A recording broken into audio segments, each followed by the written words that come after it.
going on, everybody? Welcome into the Blazers Uprise post-game show presented by Bet Online. The Blazers were up by 23 points with 2:23 remaining in the second quarter. Great first half. A quarter later, with 1:46 left, Eric, they lose the lead. The Blazers blow a 23-point lead in a little bit more than a quarter. A 17-point second half lead. They led by 23 in this game. The Blazers lose by 18 on the road to the Golden State Warriors. And, let's just say this stream might be kind of off the freaking rails, because I'm pissed off right now, and it's not just at the game, it's at everybody that has yelled at me to be positive lately. Anyway, Eric, before we get into things, let's just thank our sponsor for this post-game show, Bet Online. Use that promo code BELIEVE for a 50% reward bonus. This team is very predictable, so, if you want to try your luck, go over to Bet Online and use that promo code. Also, baseball's starting up soon. I know this basketball team is making you guys probably want to watch baseball instead, so that's starting up soon. And there's a pitch clock. Those games are going by faster, so, you can get in on that action. Whatever you guys want with our friends over at Bet Online, where the game starts. Thank you to them for sponsoring this post-game show. So, Eric, I did a chat poll before we went live, because we don't cuss, believe it or not, as controversial as we are. We don't cuss even though we're on YouTube. It's not like we're on the radio and we're not allowed to, but we break it out for special occasions. So I was just curious to see what chat said. I did a chat poll before this stream. I asked you guys, should we let the curse words fly tonight? Out of 118 votes, 91% of people said yes. We're just Eric. Just get it over with. Just do it. I'm gonna wait to talk about other people. I want your feelings first. How frustrating of a loss is this? Is this the most frustrating loss of the season? You know what? Honestly, I'm kind of chilling because, going into this game, Dame's averaging like 40 points per game over the last 20, but we're 10-10, I think, for that stretch. It's not like we're like on this amazing run and we can't be stopped as long as Dame's is hot and stuff. So I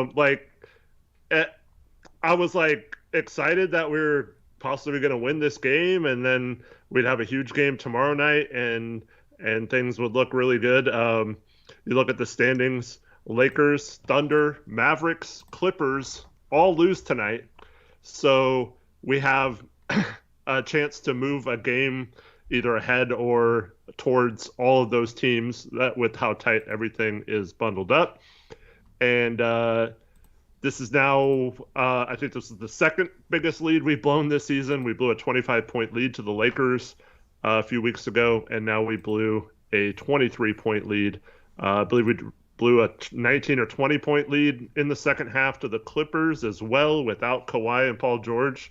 So those are just losses that if you want to make a playoff run, I'm all for it. I'm happy to watch that. I'll be rooting for it, but you can't blow a 23-point lead against the Warriors in this situation. You would have also gained a game on them as well, so that's a fifth team that you would have gained a game on tonight. So you can't do it if you want to make a run, and that's why I didn't have any faith in this team to make a run. Because in addition to blowing those three games that I just mentioned, this is now the 15th double-digit game the Blazers have blown this season. Leads the league by at least at least 3 or 4 games now, in terms of double-digit blown losses. So, you can't do it. So, and on top of that, even if we could go on a run, we have the worst interior defense and rim protection, definitely in the league right now, maybe of all time, because Trendon Watford, I like Watford a lot, but he cannot play defense as the 5. He has no clue how to do it. He has no clue how to position himself. He has no clue how to protect the rim. It's not even his fault. He's not a center, and we're trying to play him at center. Drew Eubanks he plays as hard as he can. He does as well as he's possibly capable of, but he's not like a player on a rotation on a playoff team either. So we're trying to win with two guys that can't even guard their own guy, let alone like protect a team or lead a team's defense on the interior. And this guy, Joe Cronin, passes up an opportunity to get a 7-footer with some promise at the trade deadline.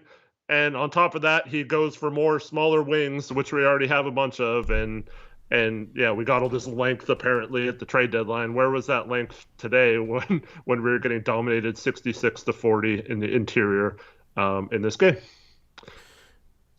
This team freaking sucks. This team sucks, dude. Like, I just don't understand how people have convinced themselves that, A, the roster got better, but no matter what Joe Cronin does, people will try and trick themselves into thinking it's good. This team needed size. They needed a big. They passed up on James Wiseman. He recently went off for 23-7. This team needs length. This team needs rebounding. They're playing a guy who, honestly, the more I think about it, maybe Watford, in his best position, would be a small forward, but the problem is he's too slow.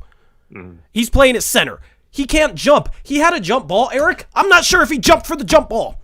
You might as well call it the standing ball. I don't know. It wasn't a jump ball for Trent Watford. He didn't jump on it. He got out-jumped by Anthony Lamb, who also can't jump. Speaking of Anthony Lamb, he bodied Eubanks there in the second half, and Kevon Looney had himself a good game. Our center position is just horribly weak right now. But all year long, what have we heard? Yusuf Nurkic is the problem. Eubanks is better. And every time I bring this up, there's always people like, I didn't say that. That was just, some people. Yeah, of course it's just some people, but it's way too many people. I never saw that. It's way too many people that said that. And then they sat here, and told us, you guys are way too easy on Yusuf Nurkic and way too hard on Drew Eubanks and way too blah, blah, blah, blah, blah. Eubanks should start. You guys don't know what the fuck you're talking about. Okay, well, Eubanks is starting now. Watford's starting now. I mean, but it's not just them. This whole team is ass. This whole team is absolute trash. Because outside of Dame, outside of Anthony Simons, how many people do you trust to consistently create a shot? Jeremy Grant can at times, but he was awful the second half. Awful. And he's not somebody that's creating shots for other players, okay? Who else on the roster do you trust to shoot the ball consistently and create consistently? The only guy that shot the ball consistently today outside of Dame was Matisse fucking Thybulle. He goes 5 for 6. Yeah. Ties his career high, 5 for 6 from 3, Eric. We shoot 31% from 3. Matisse Thybulle goes 5 for 6.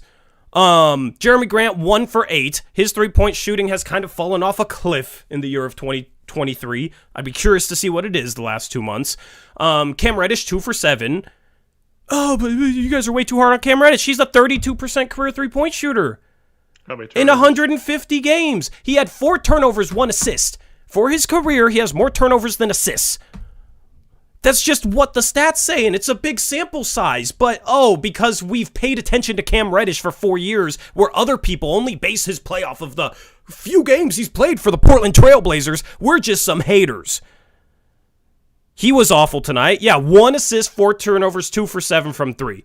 I mean, he was 2 for 3 inside the arc, but that's basically Cam Reddish and that's basically this entire team at this point, is you got too many guys that can't consistently create for themselves, have too many silly turnovers, can't consistently shoot the 3 ball, and then can't consistently play defense. That is literally Cam Reddish to a T, okay? That's Nasir Little to a T. That's Keon Johnson to a T. That's Trendon Watford. I mean, shoot, the only guy that can consistently do one of those 3 things is Matisse Thybulle, and I mean, he had 3s today. Maybe the good vibes will work out for him. And just having, a coach having faith in him shooting the ball might work out, but we need more of a sample size in order to know if that's actually truly happening. Shane Sharp was 6 for 11 today. Defensively, he was absolutely horrible and had some horrific effort there in the second half. Pissed me off. Absolutely pissed me off. Had no pride defensively the second half. But, if he... going when Tease was shutting him down. Dude, I'm starting to worry about Shane Sharp a little bit because he just seems like the type of guy that has pride in making a highlight play, but doesn't have pride in digging in deep and just getting a grinded out defensive stop. Yeah, a lot of those though were like I don't feel like he's being communicated what her screen was. One of them was off an inbounds where Dame had his back turned to his man, didn't even see that he was screening, so Sharp didn't even get notified that a screen was coming. And another one, or actually it's happened 2 or 3 times, where him and Watford got put in a pick and roll, and those guys just have no communication at all, no clue whether they're switching or doing whatever.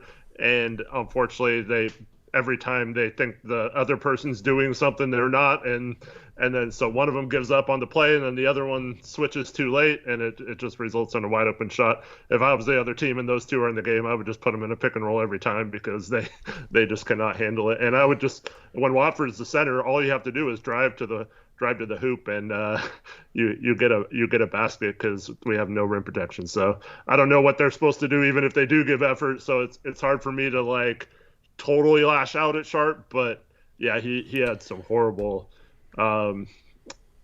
It was like 3 or 4 straight possessions there in the third quarter where he just completely got lost and gave up a wide open shot, and that made it very easy for them to hit shots and come back in this one.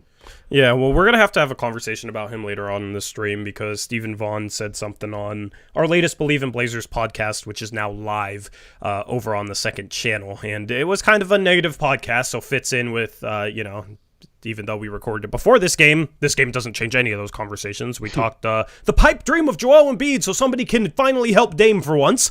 We talked about Nerlens Noel, because god dang, we need some size. But he said something about Sharp that we're going to have to talk about later. But I don't really want to get into it now, because I don't want to bag on Sharp this early. But you can't have effort possessions like that. I just want to ask Aaron Bryant in chat a question. Are you happy right now after this game? He says we find a way to complain after every game. So. Oh, you guys are so negative. Just enjoy us blowing a 23-point lead in one fucking quarter. Are you guys kidding me? This is sad. Yeah, I mean, if you like that, it's cool. But don't blame other people for not being happy. Jeez, dude, I am okay. There's so many people lately that have gotten on my ass because I'm too negative.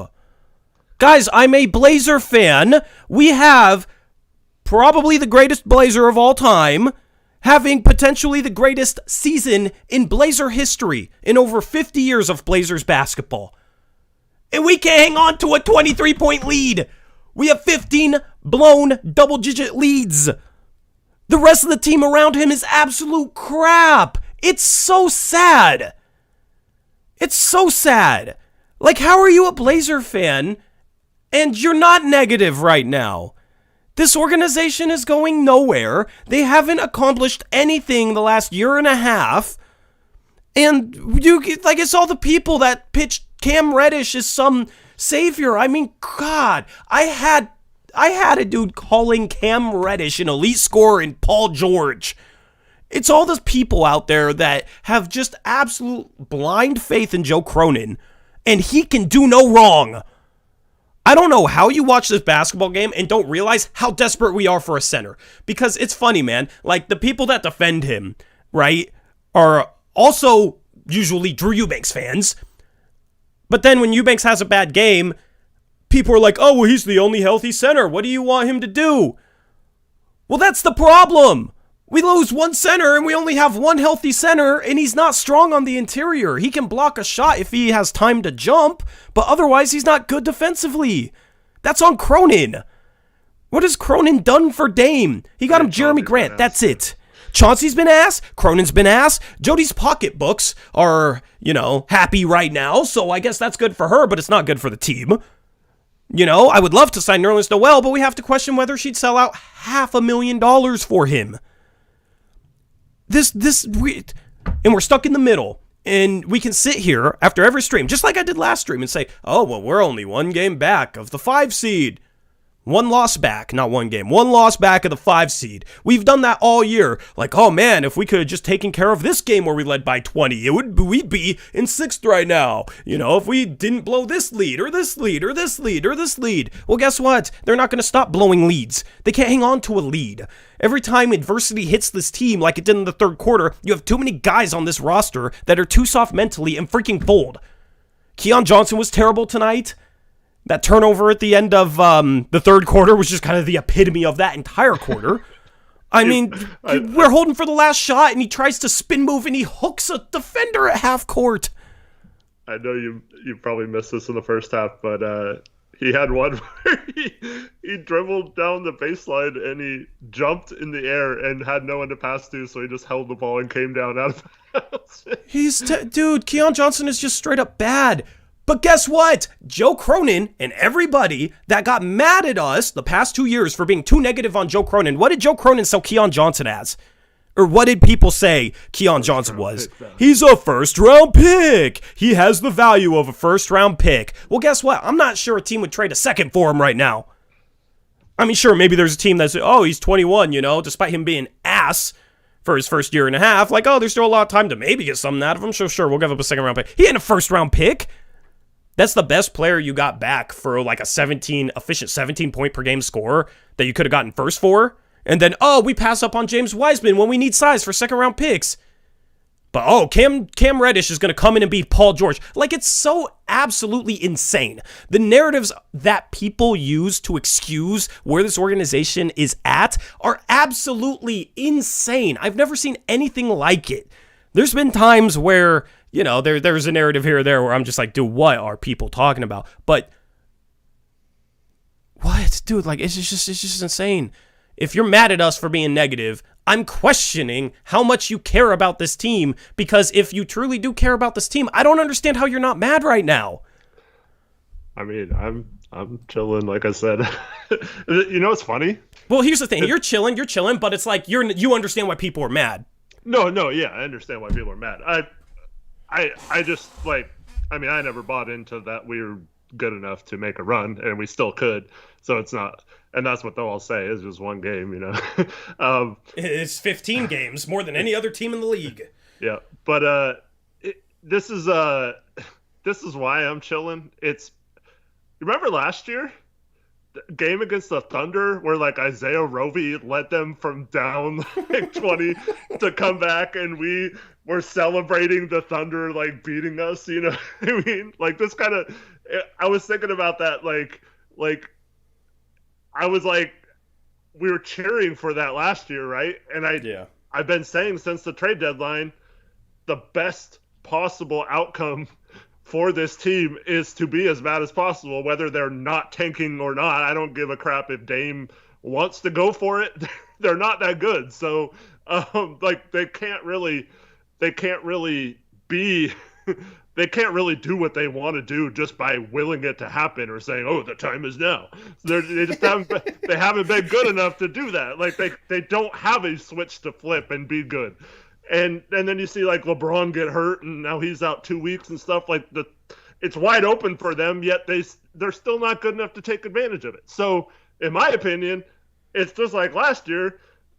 I secretly think the best thing for this team is to lose these games and not go on a run and not make the play-in or the playoffs. So I'm fine with whatever happens, but the problem is I know they're going to win now tomorrow night, and they're going to win, they're going to keep winning every other game. They're going to look good and they're going to look bad and they're going to look good and they're going to look bad. So every other stream we're going to be talking about, oh, they're only 2 games back of the 4th seed. We're going to go on a run. We could still get home court advantage.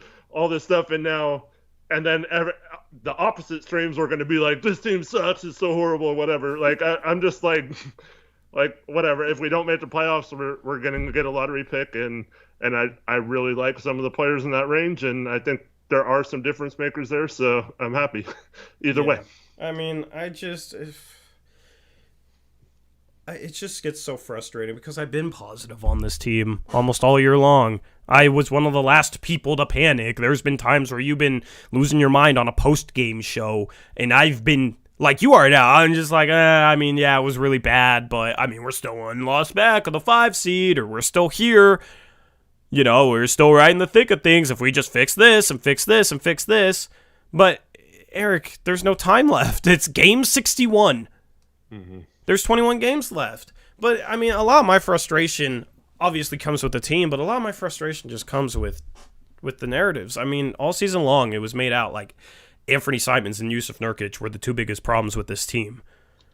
We desperately miss them right now.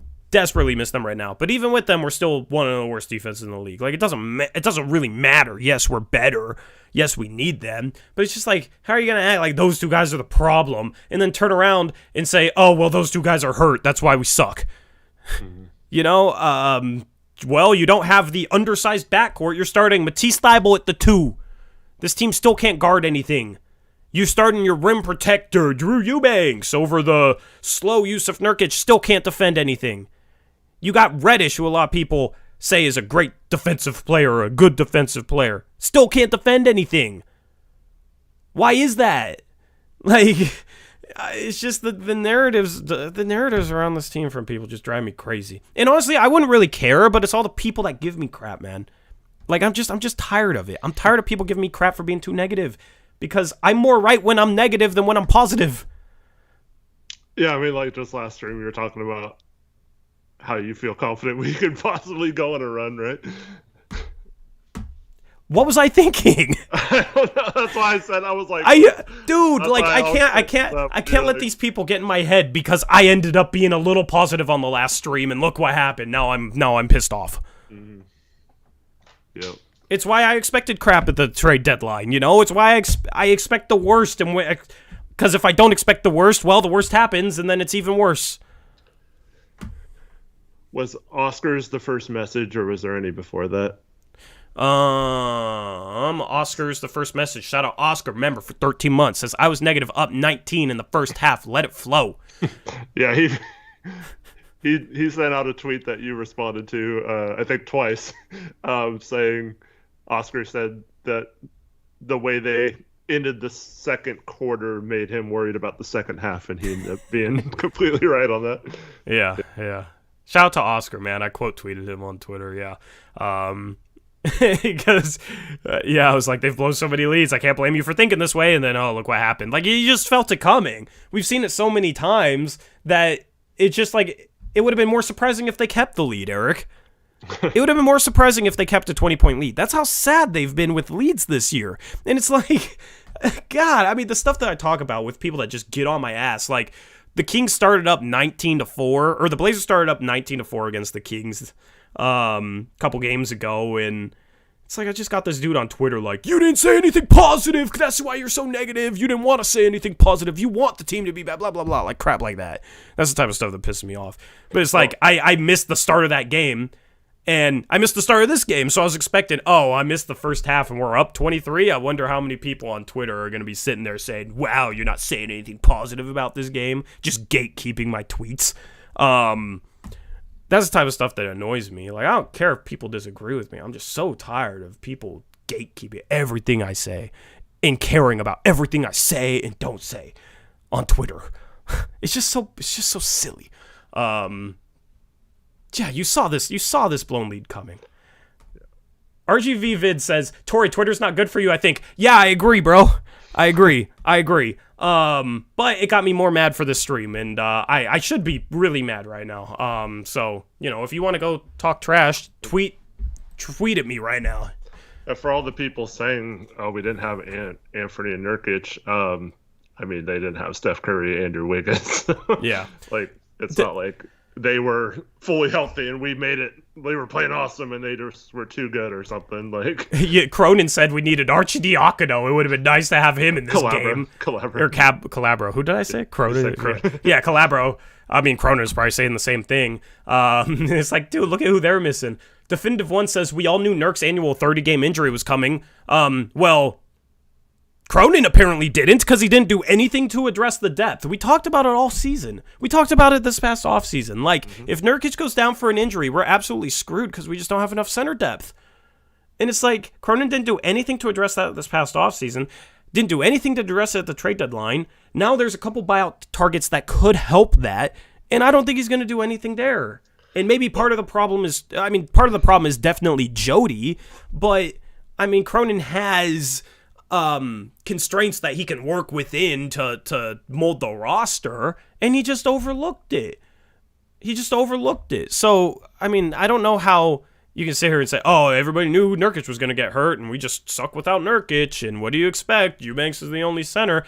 I don't understand how people say that, and it's not a Cronin criticism. I mean, we said at the minute that he resigned Eubanks and promised him the backup center role. We felt that was a mistake, and we felt like Watford was not big enough to play center, and it's pretty much played out that way the whole season. But if you have a injury-prone center, that's why you need three centers. In 2019, we are only okay because we had Cantor, Myers, Zach Collins. We had three capable guys that could come in and fill minutes. Myers is questionable whether he's capable or not, but the other two, we had two at least, close to 7-foot guys who could come in and play minutes at the center position. And that's just, quite frankly, has not been the case this year, where we have that depth up front. And then we wonder why we give up so many points in the paint and so many easy baskets all the time, because we have no help defense. And none of these players are used to being in that position to have to be the help defender or the main floor general out there on defense. And that becomes a problem because these guys are put in roles that they have no clue how to play. And even if they could, what's Watford supposed to do? He's not the most athletic jumper, so he's not going to be a shot blocker or anything around the rim. So we're just putting our players in horrible positions. And Chauncey's been completely terrible too. Golden State makes an adjustment, goes to zone in the second half, and we just completely fall apart. They basically seem like most of these games, when they have a lead, they treat halftime like a celebration, like the game's already over, because they don't make any adjustments in the second half. And it blows up in their face because the coaching has just been absolutely brutal this year in terms of adjustments or figuring out things within a game. It was, dude, okay. It looked like freaking Stotts fence there when Dame subbed out in the third quarter, man. It's like Dame was our only consistent shot creator in this game. I mean, obviously Grant can create a little bit, but he was bad in the second half. But there's a lineup with Nas and Keon Johnson and Watford and Sharp, I think, was in the game, and I forget who else, Eubanks or something. No, it wasn't Eubanks. I forget what the lineup was, but basically you had nobody that could create a shot one-on-one. And everybody's just freaking standing around, and every pass is just around the arc, I don't know what to do. They're not running anything. The sets we do run, we run that horns double screen, a screen on each side for Dame, but it's we run that for Dame. We don't run that for other guys, and even if we did, if you run that for Keon Johnson, they're just going under the screen, and it's not a problem. Chauncey's offensive play calling has been so disappointing. So disappointing. You can't have a lineup like that where nobody can create a shot and then not run anything and then expect to win. It works against Houston's horrible defense, but it doesn't work against playoff teams. I mean, it works against Houston because, Dame has 71, When Dame was out the game, did we even outscore him? I don't know if we did, but that's the thing is part of it's just the guys on this roster. Part of it is the fact that we don't have anyone that can create a shot, but then part of it is okay, well, you have no one that can create a shot and you're not running anything. It's Chauncey's bad, Cronin's bad, Jody's bad. This organization needs to be completely washed of everyone outside of Dame and a couple of players. And, maybe the medical staff and, but GM, owner, coach, probably the assistant coaches, because, I mean, are they doing anything for this roster or this team right now? I'm at the point where I'm down to fire everyone. I mean, but the only way that's going to happen is if Jody sells the team, and it's what I said at trade deadline day. This organization probably isn't going to go anywhere until Jody sells the team. And then there was a Kyle Wilson donation. Yeah, I have it. $5 dono from the GOAT, Kyle Wilson. Says, a lot of our fans are so traumatized over the Jailblazers that they'd rather lose with good guys than win at all costs. Frankly, it's pathetic. Yeah. Yep. Absolutely, man. Absolutely. Absolutely. Thank you, Kyle, for the $5 dono. Appreciate it, man. But then there is a comment that says, "Who says Eubanks is better than Nurk Torrey?" I haven't heard anyone actually say this other than you saying they did. I pay a lot of attention to Rip City Reddit. I don't post there because I have some haters on there. Rip City Reddit. Like another Blazer forum that me and you met on, Eric, and then I actually pay a little bit of attention to Facebook groups regarding the Blazers, and that's the worst. No, screw all that. Jason Quick, Sean Hyken, all the local radio guys, Jack Ramsey's, Danny Meringue, Brandon Sprague. All of those guys have said Eubanks is better than Nurkic. And Kevin O'Connor. Kevin O'Connor, a lot of national people as well. So yeah, I'll call them out by names. It's been every single major media member for the Blazers and all kinds of local media guys, and all their followers on Twitter have all, at one point in this season, said that the Blazers are definitively better off with Drew Eubanks as the starting center than Jusuf Nurkic. And yeah, so I mean, don't try to say no one says it, because like it's literally every single one who's associated with the Blazers has said it at some point this season, outside of Torrey and I. Yeah, absolutely. And Tyler James had a comment that says, where was it? When Eric cuts off Torrey, I know he's about to go in LMAO. Yeah, I just gladly shut up because I know it's going to be. But no, I mean, that was better than what I was saying, because I read it all the time. But Reddit and Facebook, it was like actual people. Oh yeah, absolutely. Right? You know? I mean, but that's worse. So where like I'll read a lot more of that stuff and pay a little bit less attention to what the media says. You got it covered on the media. I mean, it's so many people, man. It's a ton of people. So Kyle Wilson has a comment that says social media is the cause of 99% of the world's problems right now. I mean, yeah, like, people can sit here and say, oh, we should just stop reading all that stuff. But, I mean, this YouTube is technically social media with us streaming, talking to chat, and that sort of thing. And it's just, man, like, if I don't know, it's just crazy. I like talking about narratives, but I also hate talking about narratives. But it's just all the people that give us a ton of crap for not agreeing that Eubanks is better than Nurkic. Because here's the thing. Well, what do you want to say, Eric? Because I hear you trying to talk. And yeah, I'll cut you off again. Yeah. Here's the problem. Cronin and Chauncey agree with those people that think Eubanks is better than Nurk for some reason. So, like, that's part of the problem, too. Like, these guys actually think, like, he was the legitimate answer at center, and having Watford as our third center, like, was the answer. Like, that's the problem. Those guys, it was just like a couple weeks ago, Chauncey was saying, I love Drew Eubanks, he's so awesome. Like, no, what is he doing that's doing, that's the problem. It's not just people, it's the actual people who have a chance to add depth. We could have added a center at the trade deadline. We didn't, because we had faith in Drew Eubanks and Trendon Watford at the center position while Nurk was out with a calf strain. He was literally injured at the trade deadline, and we still didn't trade for a center after going all year with it. So, like, it's the people in charge. Like, that should be fireable to not have a backup center, a legit backup center on this roster, and then to watch this team for 60 games and then think we don't need to address that at the trade deadline?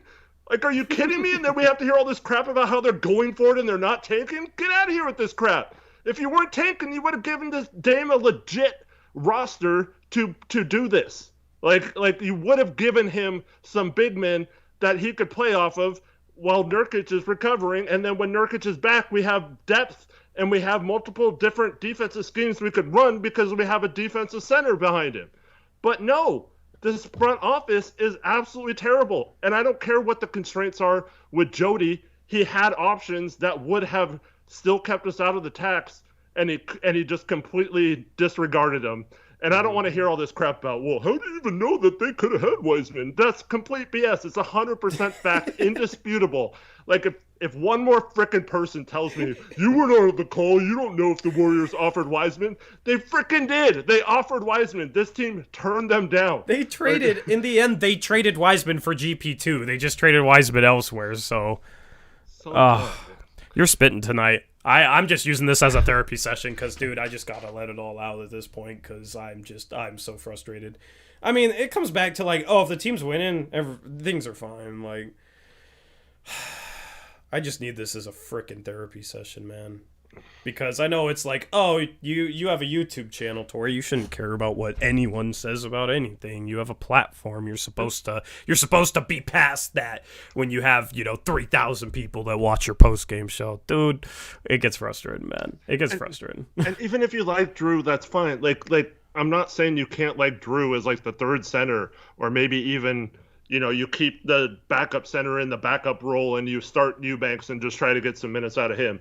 But, like, you still have to have that guy. Like, he needs help. Like, we can't do it with Drew and Trendon as our centers right now on a team that all season the problem has been size up front at the power forward and center position. Like, that's been the problem with this team the entire season. And we're just like, nah, we don't need to fix that. No, we're fine. We'll watch us go on a run without it.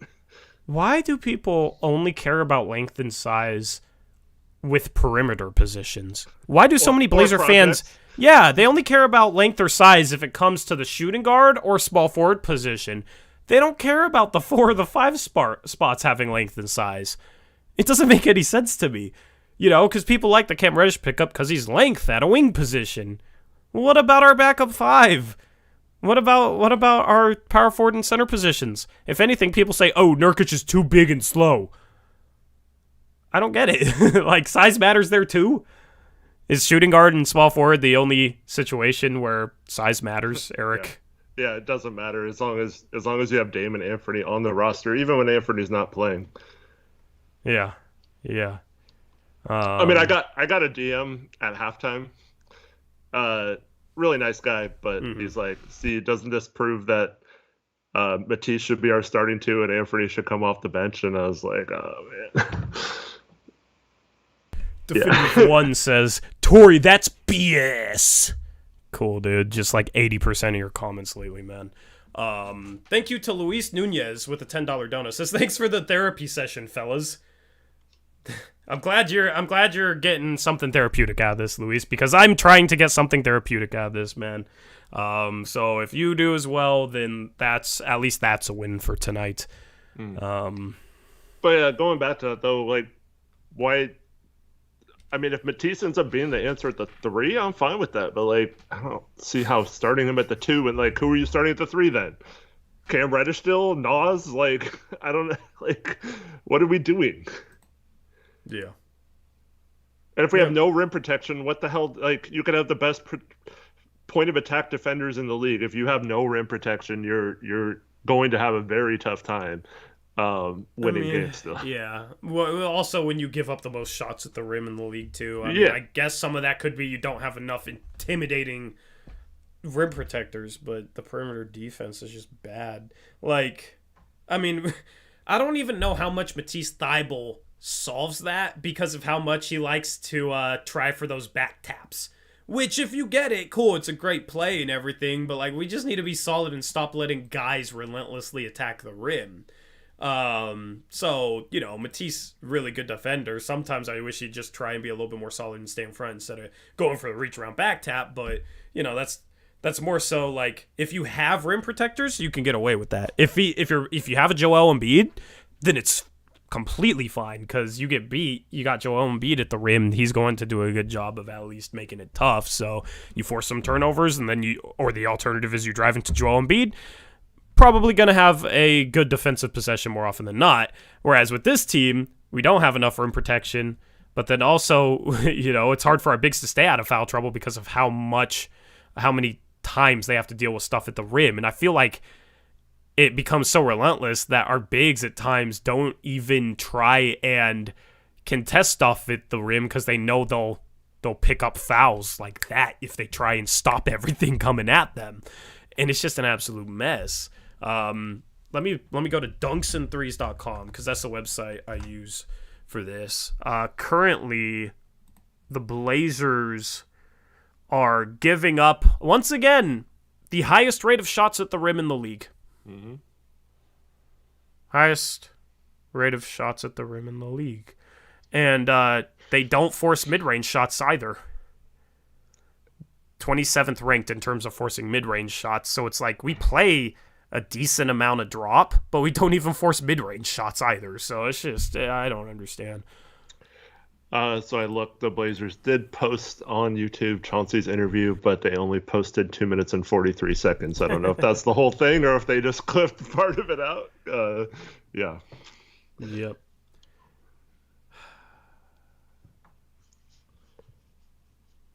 Yeah, I mean, we'll probably listen to it a little bit later. Did anyone watch it? Was it actually longer than that on TV, or was that the whole interview? Did he just cut it short? Yeah, somebody said it was very lame interview. Brisbane says this team got scared in the third quarter and know the Warriors always smash the Blazers. I mean, Chauncey doesn't adjust. The players don't adjust. Like, it's just, we get punched in the face and we just stand there dazed and let ourselves get punched in the face repeatedly. Instead of, oh, we're going to retreat, like, cover up. If you're a boxer and you take a shot, what do? You need a second to figure things out. You back up, you cover up, you try and get your wits about you. Chauncey waits too long to call timeouts, and then there's times where he should call a second timeout sooner. But, like, during that third quarter, how many timeouts did he call? One? We gave up a 17-point halftime lead in less than a quarter, and he calls one timeout during that entire run, Eric? That's inexcusable. It's just like he sees us getting punched in the face, punched in the face, punched in the face. Or None of these players are... dumb look on his face. It's like Jeremy Grant sees Cam Reddish drive into a baseline defender and, like, turn the ball over. So then a couple possessions later, what does Jeremy Grant do? He drives into a baseline defender and tries some completely wild up and under that doesn't have a chance, and I think it got blocked. It's like, you see your teammate make a terrible play? Oh, I'm going to go make that same terrible play. Nobody cuts. Everybody stands. Like, the players, I mean, Chauncey's a big problem. This is not a Chauncey excuse. It's just like, I would love to have guys on this team that would try and adjust on the fly. Set a screen off the ball since everyone's standing. Make a cut, like, do something. It's just everybody stands there. Chauncey stands there. It's like, oh, what can we do? We're getting demolished this quarter and we're losing our 20-point lead. Oh, I'll call one timeout, not change anything, and then we come out of the timeout and the same thing's happening. Oh no, we're gonna lose now. Well, guys like Hart, Winslow, Eubanks were here brought in to be Chauncey guys. So I don't know. Yeah. It's so sad. It's so frustrating, dude. Maestro asked, what's the possibility of Billups getting fired? Man, I have no read on that. My guess is they don't want to pay him to go away. He still has, I don't remember, is the fifth year a team option or a coach option? I don't remember. Or was it 5 years completely guaranteed? Something like that. I don't see them eating 2 or 3 years, whatever it is, off his contract, and because they have to pay him that whole contract, and then they have to pay another coach. So, and it was rumored that so the Hawks just hired Quinn Snyder. He would have been nice, but I believe he got like over $8 million a year or something. So they're not firing Billups to bring in a coach that's going to cost like $8 million a year on top of what they're firing Billups to do. So unfortunately, that's just they'd hire like Damon Stoudemire or something. Right? Yeah, exactly. Yeah. So I mean, we're stuck with Billups, just like we were stuck with Stotts. We didn't fire Stotts fast enough. Because that's the thing. It's like, okay, we should have fired Stotts after that Pelicans series. Sure, it was a nice run there in the 2019 playoffs, but that wasn't because of anything Stotts did. That was Dame playing insane, and you had enough shot creation, enough defense on the roster. Basically, Dame and CJ were an automatic top 10 offense, especially when you had Cantor and Hood off the bench, and then Al-Farouq Aminu and Mo Harkless did a ton for our defense, and then Zach Collins was phenomenal as well. But still, we got swept by an injured Golden State team in the conference finals, right? So, that wasn't anything he did. Like, we needed to fire Stotts after that Pelican series because that was the worst coach series I'd ever seen. And if we did that, then maybe we would have had enough time to figure out, the coach after Stotts isn't good either. And then we could be on our third coach now. Because that's the thing, is like, if you fire a coach and hire a new coach, and that new coach doesn't end up working out, that doesn't mean it was wrong to fire the old coach. That means you just hired the wrong coach. And Chauncey said all the right things, so I understand why he was hired. But there's a difference between saying the right things and enacting the right things. But, we need to have this conversation. Let me thank this dono before we have this conversation. Horror Director with a $2 dono says, is it me or did Dame seem burnt out tonight? Thank you, Horror Director, for the $2 dono. I mean, Dame's probably gassed because he had to drop 71 last game, And yeah, it's tough to try to dribble up against pressure every freaking time down the court. Yeah. Yeah, and you don't have anybody else that you can rely on to consistently handle the ball. I can't find anything that gives his exact dollar amount. I'm guessing, a standard one is probably like $5 million a year or something.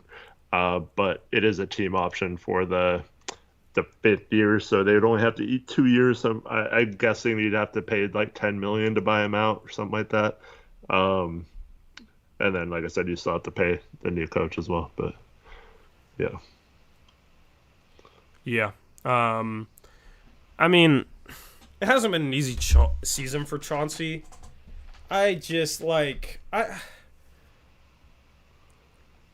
have the feeling like this organization and front office, and maybe to some extent Chauncey, have already given up on the season at some point, and it's just like, we don't have enough. Like, sure, if Dame drags us into the playoffs, okay, cool, whatever, but we just don't have enough. And Cronin had a plan to get Jared Vanderbilt at the deadline and wanted Cam Johnson, and those plans didn't pan out, and it's just I don't know.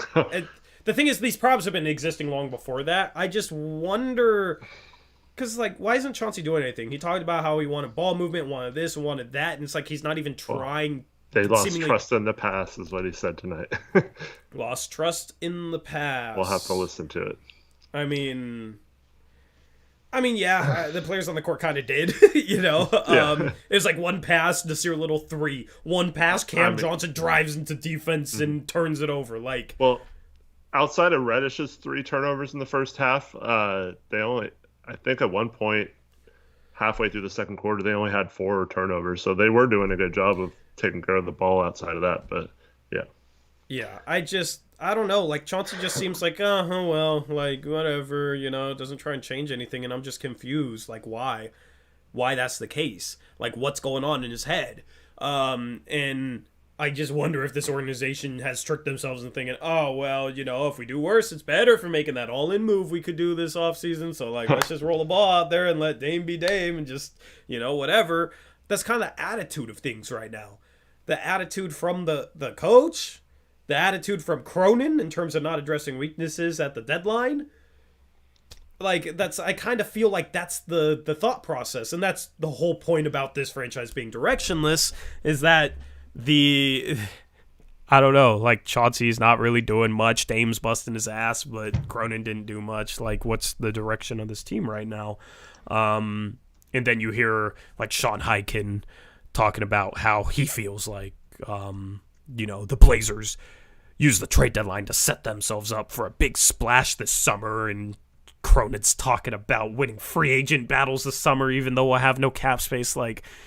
I'm just so confused as to what the thought process is from this organization right now. But also hasn't been an easy season in terms of the GP2 situation absolutely sucked. But then we need to have this conversation, Eric, because on the podcast I did with Steven said that supposedly the Blazers are frustrated with Shaedon Sharpe's lack of a work ethic. And afterwards he told me where he heard it from. I'm not going to say where, but yeah, so he brought that up on stream. And you know how there was the report about guys being late? Apparently Shaedon Sharpe's the biggest problem in terms of just being late to stuff and just not working hard. I must have missed that report. I mean, it wasn't a report. It was just what Steven told me on the podcast we recorded that dropped tonight. So Brian Tadovich, $2 donation. Our owner is a cheapo. Our coach is stoned. FML. Or do you want to say FML out loud? Do you feel like doing that? No, I don't feel like cussing anymore. So I have actually heard the opposite of Sharp. Really? I've heard that he's a hard worker and that they have complete faith in him. Otherwise, they wouldn't have not basically made him untouchable at the deadline.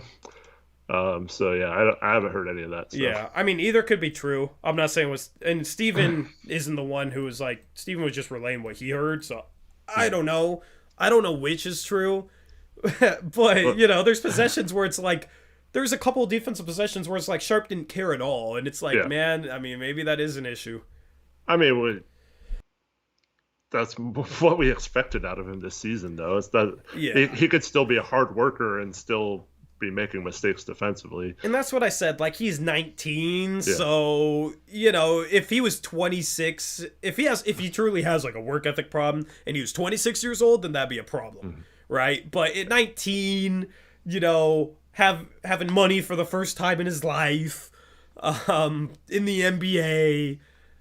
Doesn't turn 20 until May. Like, I kind of, not that I completely give him a pass, but it's more understandable. You just hope that at some point, like, he really digs in and gets bought in, and having Dame being a mentor could help with that.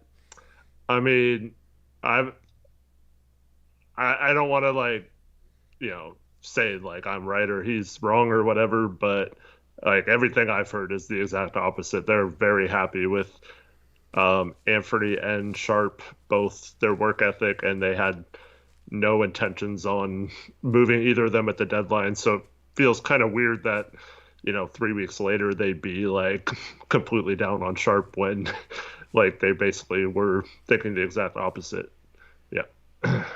Yeah, I mean, I don't know. It's it's not like Steven had a complete BS source either. No, so it's just like I'm not calling out a source or anything. It's just, I mean, I don't know. Like, I don't even want to like speculate it beyond this or on Twitter or anything. Like, it's just kind of weird hearing both of that, both of those. Yeah.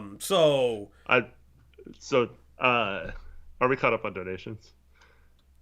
Yeah. All right, go ahead. Whatever you're going to say. Sorry. It's just kind of weird hearing both of that. And it's like, and we've seen a lack of a motor this year. I don't know. Like, I don't know what I believe there. But I hope you're right. I don't think it's a lack of motor. I think he just doesn't understand what he's supposed to do. And then he gets caught on screens. And then he thinks he thinks he's supposed to switch. And so he gives up. And then there's no one there where the, like on a normal defense, there would be a help defender in that area, so it looks like he just got blown by and just gave up on a play. But like he had a play today where Klay Thompson beat him off the dribble, and he was still right behind Klay Thompson, and he could have tried to jump and block his shot or something, and he just kind of like stood there like. Meh. But like on every other team defense, there would be a center there beating Klay at the rim, right? True. So, I mean, there's plays where it looks like bad effort, but I think he's like stepping out of the way, hoping a shot blocker comes over and doesn't want to like go under him. I think that's fixable though. Like you can just teach him to finish those plays. So I just think that's how because he's done that all season. So I just feel like that's just part of him trying to learn defense. I don't think that shows anything about his effort or anything. I just think he doesn't understand how good he could be if he tried to do that. Yeah. I mean, my question is though, Jason Quick did have that report that like guys relate to meetings, and we know Jason Quick always kind of pursues specific narratives, no matter how legitimate they are or not. But do you think that's not true in terms of guys being late to stuff? Like, because I mean that could be an issue with Sharp. I mean, I don't know. I've never heard anything about players being late, so I don't know. I don't have any comment on that because I have no idea if that's true or not. It's just Jason Quick had that report and So I don't know. I don't know who that'd be, but y'all gotta chill on Steven. What was that on Jason Quick? What was it?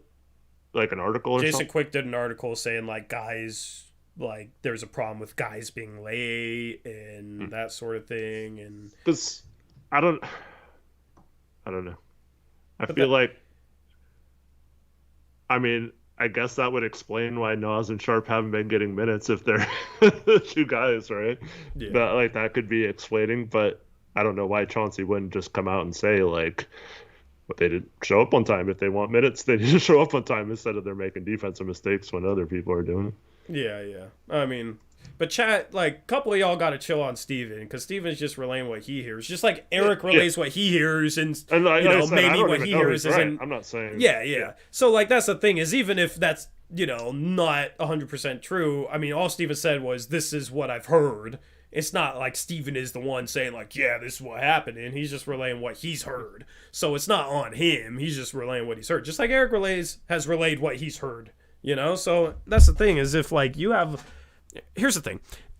If you have, a source, which I know you do, and they relay something to you, and then you just say, oh, I heard this, but then that doesn't end up being true, I'm not going to sit here and blame you. Right. Just like I'm not going to sit there and blame Steven. So, like, Steven doesn't need to walk back or do this or do anything. Like, he just said what he heard. Yeah. So, yeah. I don't know. I just... The Don said Jason Quick was on 1080 The Fan and said Sharp and Keon were late to practices. Well, I can tell you that it wasn't straight from Jason Quick, but I didn't know that he said that. So, well, I'm a week behind listening to his interviews, but so I'll be listening to that here in a few days. So I'll know then. But yeah, I mean, yeah, I don't know. See, the thing is, like you haven't had any stories about like guys out partying late at night and like not being basketball oriented players. So it's kind of weird that I don't know. I don't know. I haven't had the feeling that like there's any players that are becoming a problem, like punctuality and stuff, but I guess yeah. I mean, my overarching point is just like, don't really know what's going on with the front office. There's kind of been a bit of a weird vibe around this team for me since that hot start. And it's not like guys aren't excited when Dame goes off for 71. Like guys like to have fun, but when it comes down to like grinding out tough situations, like this team just isn't tough. I don't know. Like this team seems soft mentally, and part of that would maybe be not being disciplined in terms of showing up in time for practice and that sort of thing. Why wouldn't Chauncey just say that though? Yeah, I don't say Sharp would have gotten more minutes, but he's been late to practice lately. That's all you have to say. It's not throwing anyone under the bus. Like, you know what I mean? Absolutely. Holding them accountable. And that's what Chauncey preached. That's why everything's so weird, man. Yeah. Thank you for Dawn.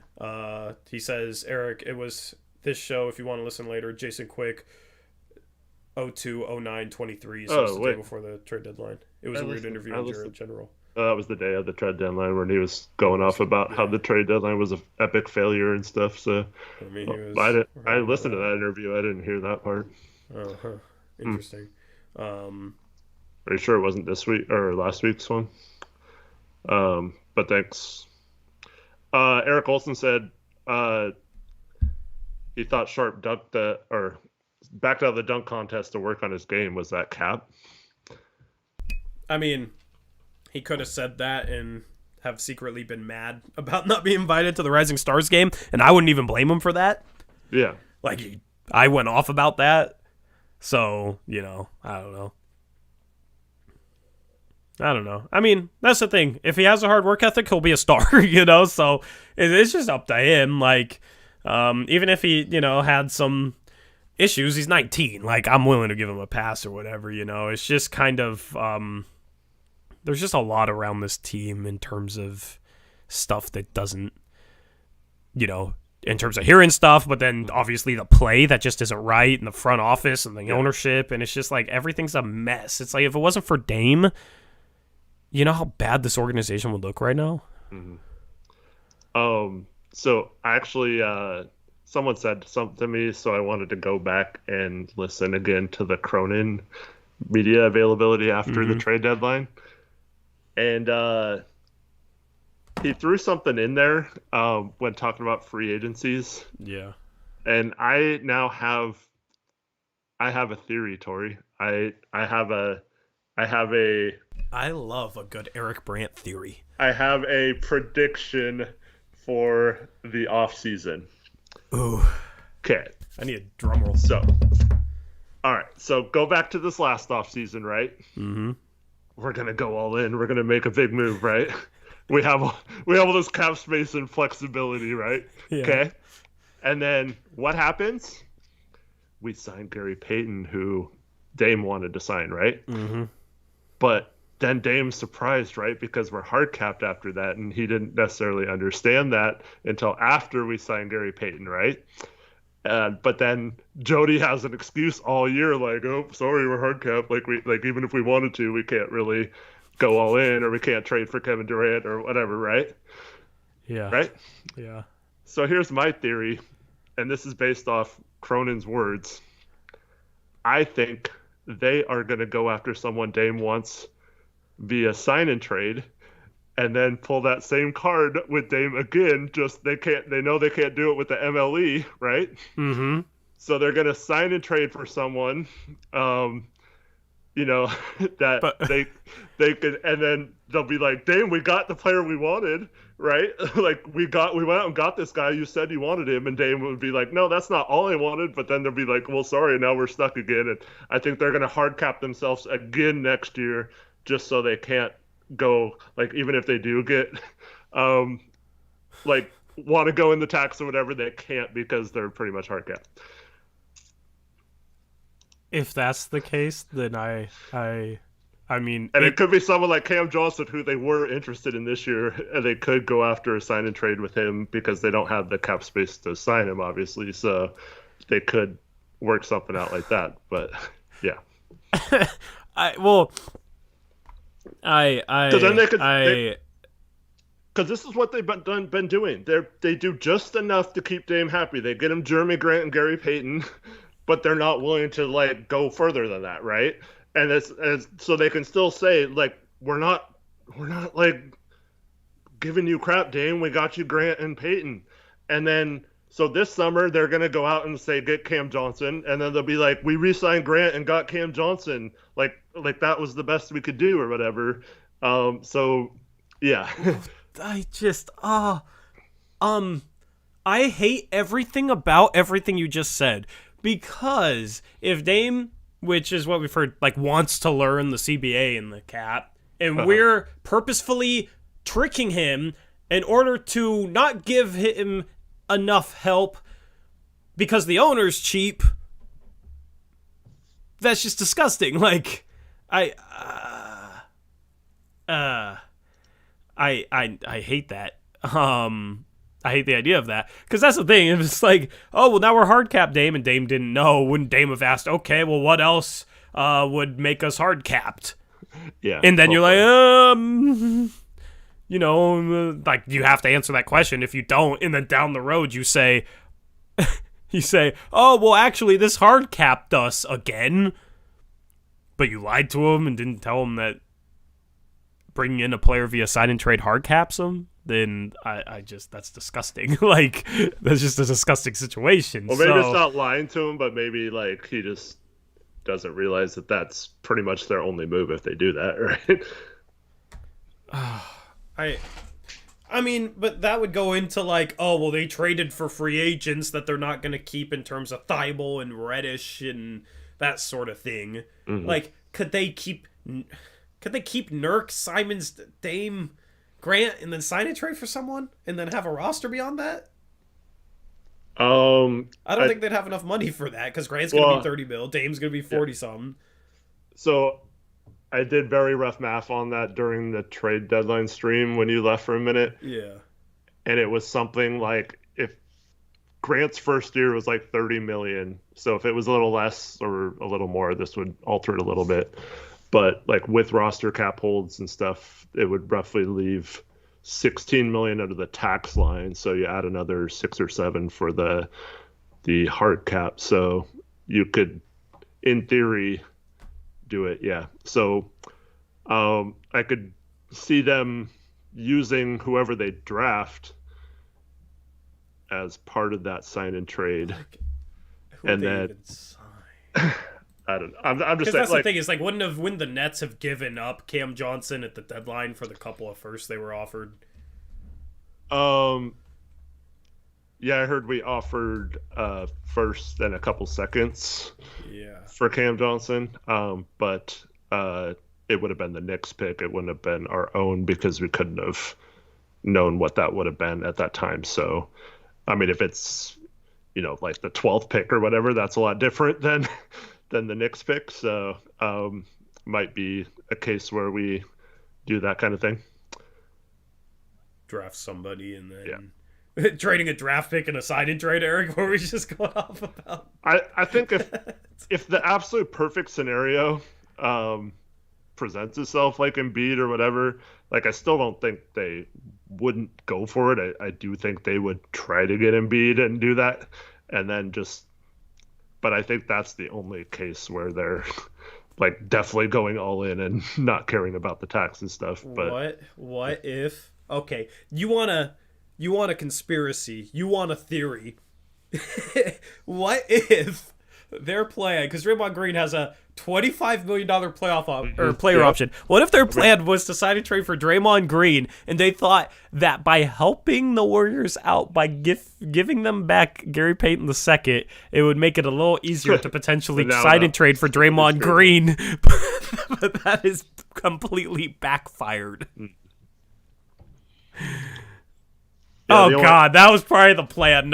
Knowing our luck, that was the plan. Yep, and that's why they were so taken aback by it.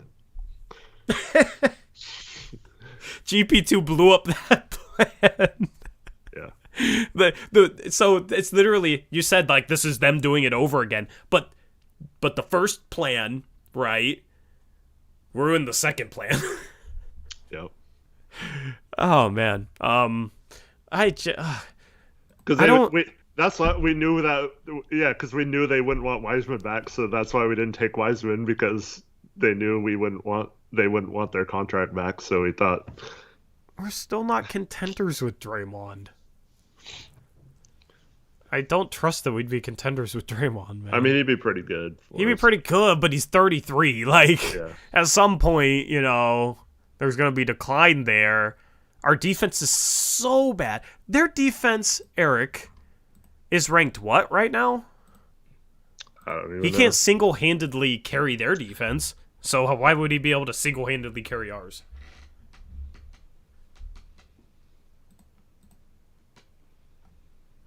Like, I mean, yeah, defensively, obviously we need a guy like that. It's just like, if you're trading, the 10th pick or whatever, I mean, you're trading a chance at a potential star for a guy who maybe doesn't get you to contention. I just don't know.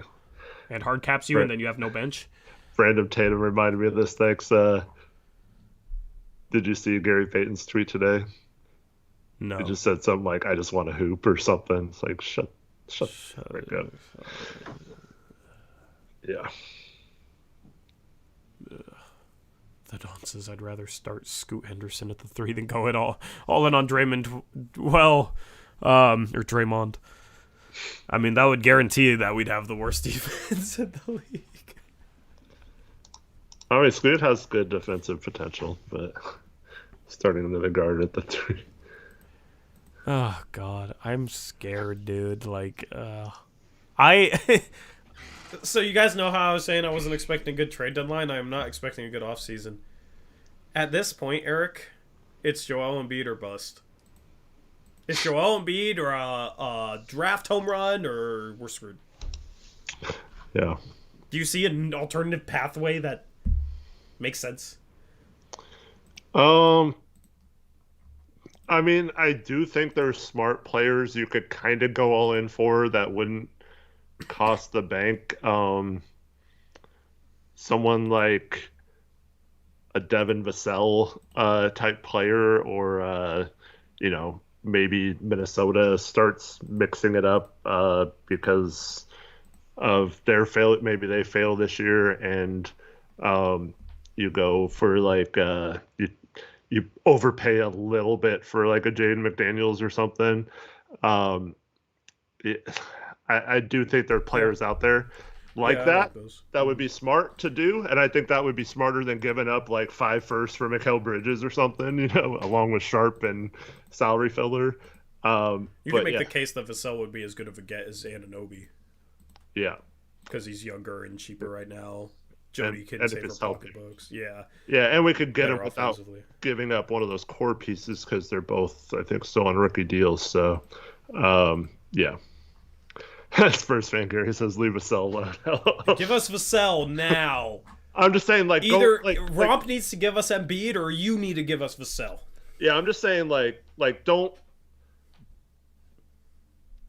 put all your eggs in Mikhail or OG because those teams want the world for them. If you could get like Vassell or Jaden McDaniels for like 3 firsts instead of 4, or how much ever it costs to get those other guys, I think we can also do it without giving up Anthony or Nurk or whatever, and so we keep our starting lineup intact.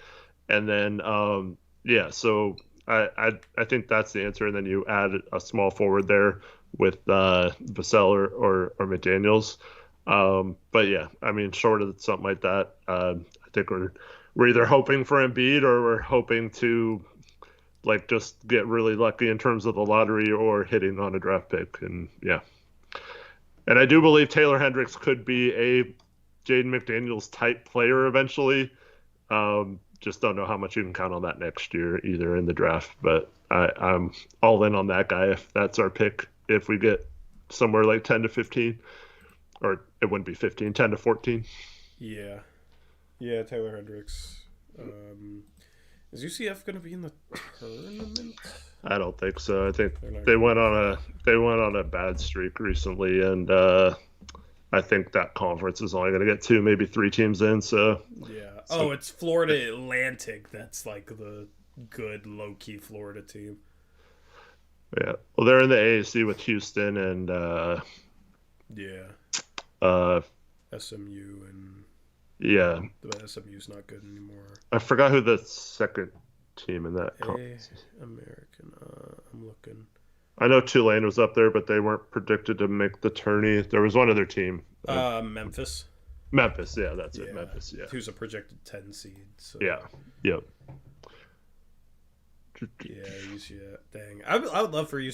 That's the thing. With teams like that, I want them to make the tourney so I get, a good chance to scout that player in like a big pressure pack moment. So hopefully, I mean, they're not going to win the American tournament because Houston's really good, Yeah, but I would love for them to play to see Walker, Jarris. Is that how you say his first name? Jarris Walker. yeah, Jarris Walker, yep. Versus Hendricks Yeah, because they both are 4s. yeah. I'm with Jarris, I'm super high on his defensive potential. I'm starting to be a little skeptical of his shot mechanics on offense, but still very fixable. Yeah. But yeah, that guy's a beast though. He's like NBA ready, I think. I read a critique about his closeouts. Do you think his closeouts are quality? I mean, honestly, it's really hard to tell some of those things in college because of zone defenses and different styles and stuff. But they have a lot of good perimeter defenders with Shed and Sasser, so he doesn't have to close out as much as protect the rim. And I think his rim protection and help defense is like already possibly an elite level. But yeah, I mean, I haven't watched his closeouts enough to make a determination, good or bad. Yeah. Anyway, take-a-thon. All right. Let's soothe our pain, I guess. I mean, we're 1.5 games out of sixth best odds because the Pacers have won 2 in a row. So it's too bad we beat the Rockets. Yeah. It's too bad Dame dropped 71, I guess. We need to blow more double-digit leads, I guess. So Chris Brandlin says, I do trust Schmitz to make the right picks. So, yeah, that's another, I don't know what you want to call it, variant conspiracy theory. So we are, despite what they're saying, we are, quietly tanking or not giving Dame the best opportunity. That's obvious. And I think Schmitz was brought in specifically for the reason that we need to get this right if we do go that route, because they don't want to come out and outright say they're tanking because they don't want the fan backlash. So, but they could easily do that. And I mean, that's, if you're planning on trading all your future picks, why even have Mike Schmitz on your staff? So that is a theory that, they are not setting this team up to succeed this year, and that they are going to let Schmitz just do his thing in the draft. They now have 3 picks potentially, with, if they don't make the playoffs, with their lottery pick, the Knicks pick, and a mid-second round pick as part of that Golden State package. So, yeah, it'd be cool if that. I'd actually like that if you just let him do his thing and hope that would be good. But yeah. Yep. All right, so here's the Tankathon picture right now. Whoops, that's my YouTube stream base thing. Okay, there we go. I mean, it's God, dude, it's just gonna be the freaking roller coaster that's been this entire season. Like, every time it's like, okay, fine, I'll be okay with losing. Then they're gonna win. And then we're going to get our hopes up some more. And then they're going to blow a 33-point lead. And then we're going to... God. It's just torture. This team is freaking torture. Because, yeah, we're only a game and a half out of 6th place odds, which would give us a 9% chance at Wembanyama. Only a 5% lower chance of the teams with the best chance at Wembanyama. So we're rooting for Indiana. We're rooting for Chicago. They owe their pick to Orlando unless it's top 4, I think. Mm-hmm. And then we're rooting for OKC. We're rooting for the Lakers, because you don't want to see the Pelicans have the top overall pick. The Pelicans would have currently a 6% chance at Wembanyama, because this Lakers pick becomes number 1, they get it. Their pick becomes number 1, they get it, because they have swap rights. And yeah, unfortunately, LeBron is now out at least 2 weeks. The feeling is it's going to be longer than 2 weeks. So it's going to might be tough for them to pass us now too, after we thought that they would probably do it for sure. So that kind of sucks. But that someone, I think it was Devin, was asking what the locks mean. The locks mean that there's certain protections on that pick if it whether it stays with that team or not. So like Portland, for example, has a lock because they only keep this pick if it falls in the lottery. So if they move into the playoffs, they wouldn't get it. So it's locked right now as their pick because it doesn't fall within the protections of it transferring to the Bulls. Same, I think the Detroit picks like top 16 or top lottery pick protected or something. Yeah, and then Charlotte's top 16, and then Washington, I believe, is lottery protected. Yep. So those teams don't want to make the playoffs. Obviously, Charlotte and Detroit. Washington's kind of, I could see them trying either way because they're kind of like us, where they just want that pick to convey so they can free up picks. But yeah. Yep. So Blazers right now tied with Washington, so odds are flattened from 2 and 3% to 2.5. I mean, it'd be nice to get them up to 9 and then 37% chance of top 4. It would be interesting. Anyway, let's simulate this thing and scroll out from the bottom like we always do. You guys should know the drill by now because I guess this is our second season in a row, but not really, but kinda. 14th, Toronto. 13th is Utah. 12th is New Orleans. 11 is Washington. All right, moment of truth. Is Portland at 10?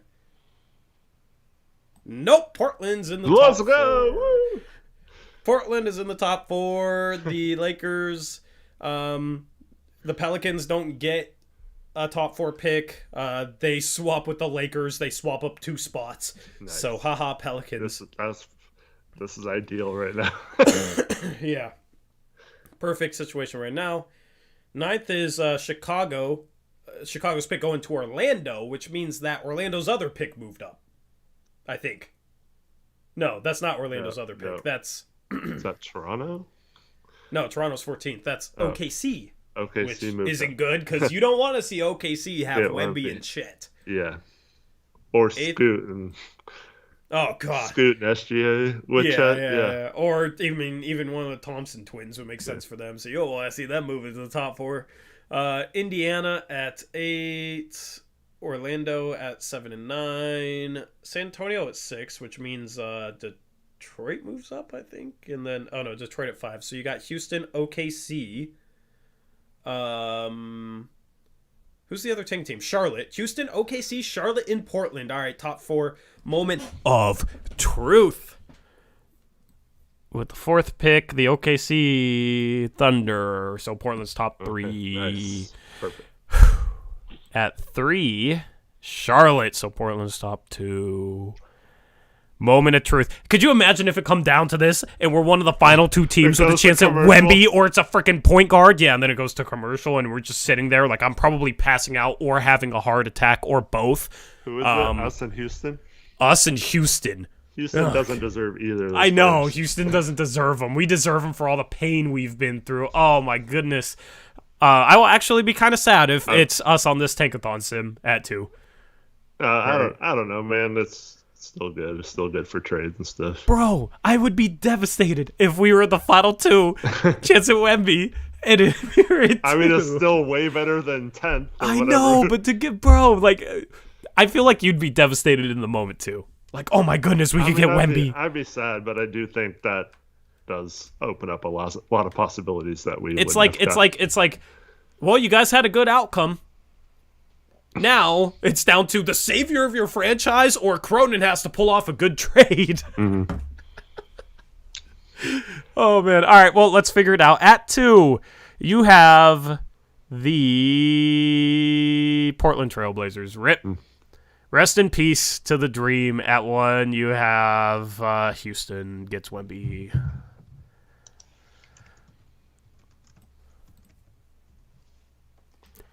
Yeah. I mean, I'm a little sad now, so I can only imagine if it actually happened. Yeah.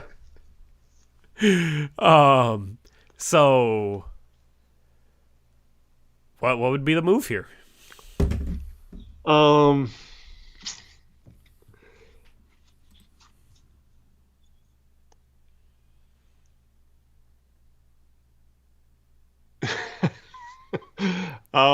trying to think of a team we could trade with. 2 for 6 and Vassell. Let's go. 6 and Vassell. Yeah. And a future first. I don't know about that. I don't even know if I'd do that. Yeah, Wait, for 6 Vassell and a future first? You don't know if you do that? A future first, I would. Yeah, but I would do it. I would think about it for 6 and Vassell. Doesn't San Antonio have another pick in this draft? Yeah, but I mean, you're looking at them getting Scoot. Like, yeah. Scoot's pretty damn good. He just makes no sense for Portland. No, I'm just saying, like, I would hold out to try to get, like... Oh, of course. You could get a better offer than that, but I wouldn't hate that. Yeah. Like, you solve the small forward problem and still have the 6th pick, which is better than you would have had going in. What if you could get, like, Jalen Suggs, Franz, and 7? I just feel like Orlando isn't trading Franz because Franz, I feel like, is a freaking stud. Like, I don't... What about, 2 for 7, 9, and Jalen Suggs? I'd rather have 6 and Vassell. Yeah. All right. Like, would you trade 9 and Suggs for Vassell? I would. And I love myself some Jalen Suggs. Why don't we do that then? Trade. Do that trade. Get Jarvis Walker at 7, and then trade 9 and Suggs for Vassell. So we're basically trading 2 for 7 in Vassell instead of 2 for 6 in Vassell. I guess, yeah. So we just end up with 1 lower pick. I didn't think of it that way. You're right. That's funny. I mean, 2 for 4 in Chet. OG and 14, is that too far down in a future first or something? How many future firsts would they have to give up? Grape Ape is here right in time. The Thunder fan says not happening. Let me dream, man. 4 in Chet for 2 and He's a Thunder fan? Yeah. Yeah, I didn't know. Yeah. Would you rather get 4 or 2? Obviously 2, Eric. Come on. Obviously, we don't want 4. I mean, we'll take 4, but I'm saying like we don't. Yeah. You want to get the best possible. I mean, All right, Suggs would be nice because he's a really good defender. He just needs to learn how to shoot, but still. Okay, so he's a guard. Yeah. Pelicans. What if? Think there would be like a Brandon Ingram type trade scenario up to 2? I don't want. I'd almost rather just take Scoot. Yeah, I don't wanna take Brandon Ingram for 2 and then help out New Orleans get Scoot. 10 and Trey for 2. That's it, Luis. That's not good, man. 10 and Trey. Who's Trey? Trey Murphy. Oh, Trey Murphy. What if it's Murphy, Herb Jones, and 10 for 2? That's not enough. And 2 future firsts. That's. I mean, it depends on what you could turn those future firsts into. Yeah. I just like you. That's the thing. You gotta get like a really high caliber player somehow by trading that pick. And if you still have, a 6 pick or whatever, you can get that. The only good thing about trading for 2 low salary guys, whether it's Vassell or Trey Murphy and Herb Jones types, I think those are guys that fit in the trade exceptions we have, so you wouldn't have to talk about giving up Sharp too, what we'd hear as an idea instead? 2 and Ant for 11 and Bradley Beal. Yeah. Yeah. Something like that, yeah.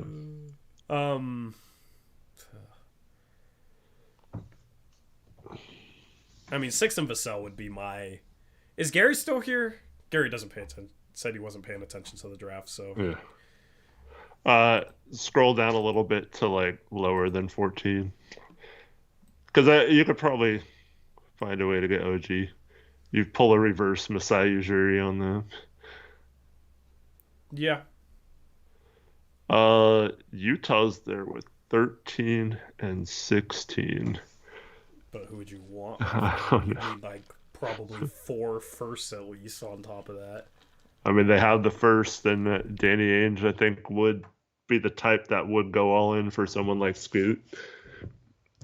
Like, would you do that for 13, 15, and like 4 other firsts?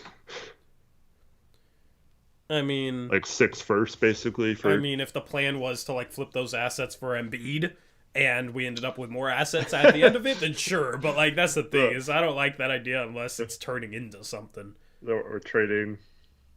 If we got 6 firsts from them, and we get it. We have 4 other firsts you can trade, so we're offering 10 firsts for Embiid. Yeah. And we still have to give up Anthony and Nurk because we have to match salary basically. Well, Nurk, Sharp, Little. That's close. Not. Yeah. I think that might match. Dude, if we could keep Ant and get Embiid with us. Embiid, then yeah. I mean, 2, you probably wouldn't trade 2. Like, Philadelphia, if they're trading Embiid, they're probably just trading them for 2 and additional picks. Yeah. And if you're trading Sharp and 2 is already, like, a phenomenal package. Yeah. Sharp and Scoot and Maxi, like that's already phenomenal. So I don't even know how much more it'd take than that. The only problem is that the draft, you wouldn't know for sure if Harden's leaving or not. Yeah. Huh. Yeah. I mean, 6 and Vassell was my ideal trade. Because you get Vassell, and then 6 you can even trade down to like maybe Utah at 13 and 16. Mm-hmm. If you don't like who's there at 6 or at 6, Walker. I mean, you wouldn't touch Brandon Miller, right?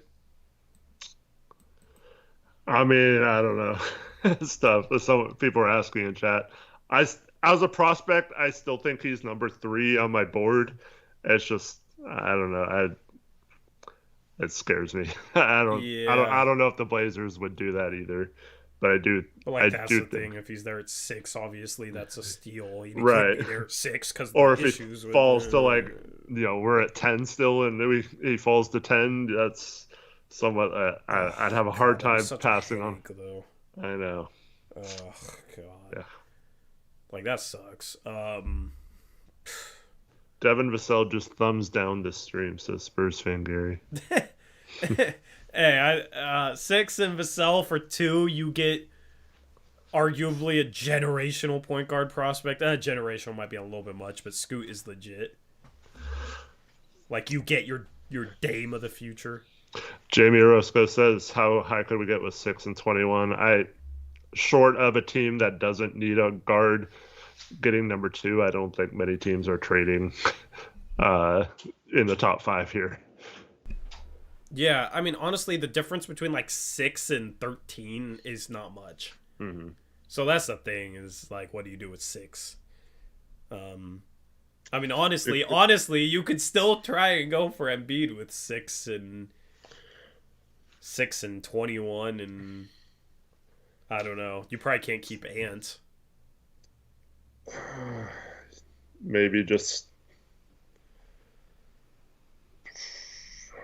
trying to think of how to work this. I don't know. But maybe just trade Sharp and then keep 2 and have Scoot be your. Just have Scoot play like 30 minutes off the bench. Yeah. God. Say if we had the number 1 pick here, it'd be so easy. Devin, I literally just answered that question.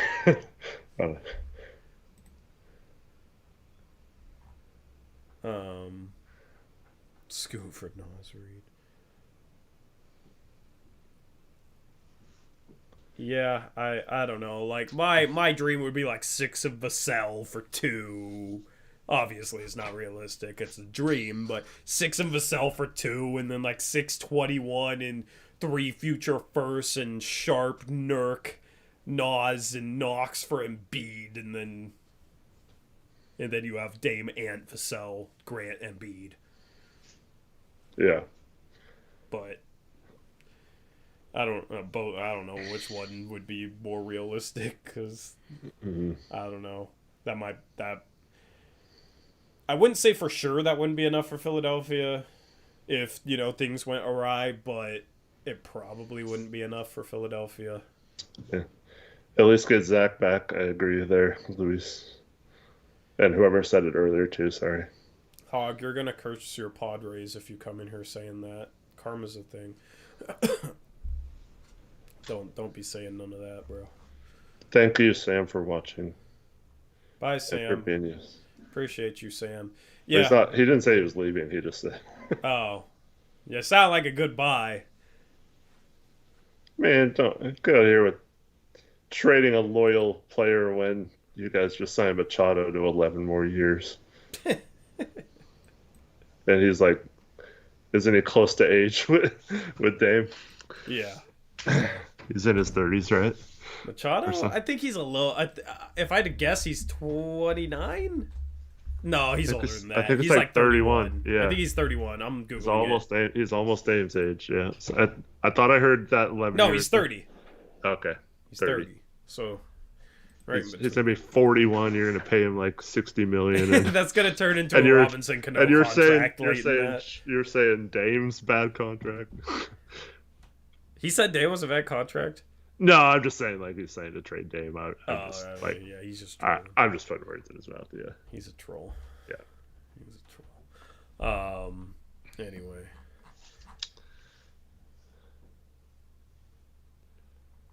no shit. Baseball's way different. Really? Baseball's different from basketball? There's no cap. Everything about the sport, the rules, the CBA, like, yeah, I mean,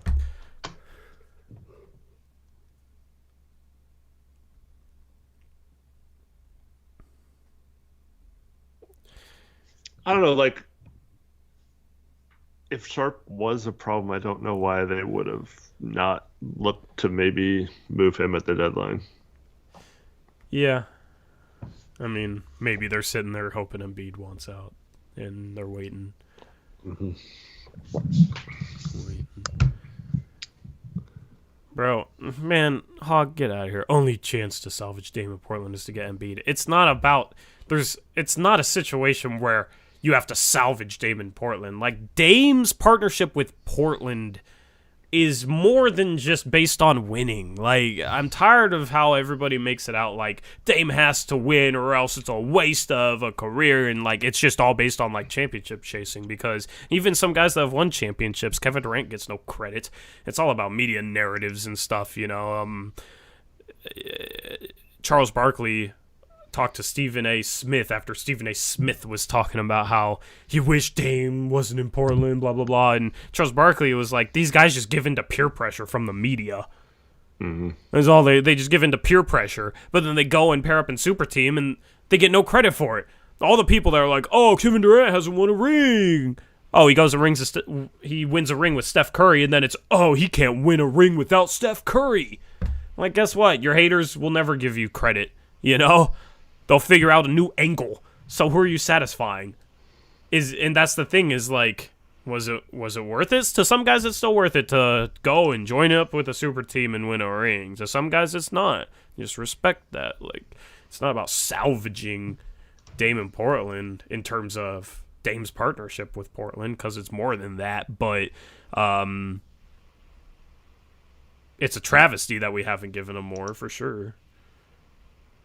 I mean, yeah, absolutely. We need to try harder to help Dame. I just feel like everybody views like the Dame Portland partnership in the scope of whether the team wins or not, and that partnership is beyond that. And that's why I wouldn't trade him for anybody in the league, because Dame's talked about loyalty before, and you know, being a man of your word and that sort of thing. Like, he's been loyal as hell to us. If we have any integrity, we wouldn't trade him for anything. He's been loyal to us. We should be loyal to him, because thank God he's been loyal to us. And we haven't done right by him, so what he wants goes. Like, I don't care. I wouldn't trade him for Giannis. I wouldn't trade him for anybody, because it's about a little bit more than just wins and losses. But a lot of people can't understand that, so...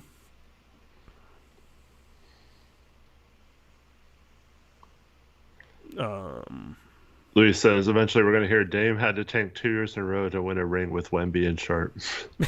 I mean, if we get Wemby, I mean, that kind of saves everyone in this front office, including Jody, I think. It's hard to screw that up. Yeah. If we got Wemby, I'd still want Embiid. Yeah, obviously. But Could you? I mean, like, I'd still want to go. You know, I know he's like a freak young prospect, so it's like you can play the future route with Wemby and Sharp, but I'd still be down to trade Sharp in the right deal for the right guy to win right now.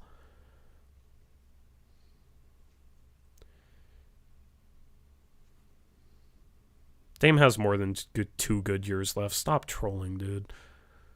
People said he was washed this year. He's having his best season ever.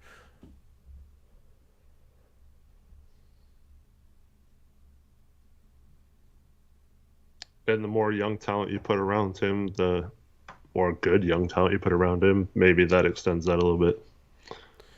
Yep. There's no sharp news. It was just rumors, that conflicting rumors missing. Really nothing too important. Damian Tandem says, Eric, how about Jabari Smith? He's been terrible. That whole Houston team sucks, and Yeah. I think Silas needs to go. I think they need a new coach, and I don't know. I was super down on both Jabari and Tari going there in the draft because I just thought that was like a terrible spot for them, like mentally and developmental wise. Is it a terrible spot because of the coaching, or is it a terrible spot because of who's on the roster, or both? All the above, I think. Yeah. Who's the problems on that roster, would you say? I don't necessarily think there's certain players that are problems, but like individually. I just think like it's like none of them are real like team or winner oriented players. So it's like they're all kind of selfish and kind of just doing their own thing, you know? Yeah. So yeah. I feel like it's mostly Jalen Green and Kevin Porter Jr. Yeah. I mean, having a like chaotic backcourt like that, I don't really know what the right word is, but like that's never good for anyone else either. But yeah. I mean, that's the leaders of your team. That's the problem.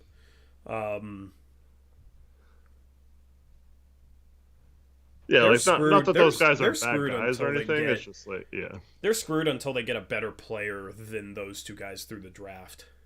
But that's the thing, is the rumors about Harden going there. It's like, why would Harden want to go there? I don't know. Carter Dick with a 4-month member message says, with our luck, Wemby would hurt his calf or son. I don't understand. Okay, let me reread this. Am I reading this wrong? Carter Dick, member for 4 months. Thank you, Carter. Says, with our luck, Wemby would hurt his calf or son and be out 4 to 6 weeks to start of the season. Thank you, Carter, for being a channel member. I mean, with our luck, we'd have the option to trade Wemby for Embiid, and if we trade Wemby for Embiid, Wemby's going to be the best NBA player ever. Or if we don't trade Wemby for Embiid, then Wemby's just going to be injury prone and never play.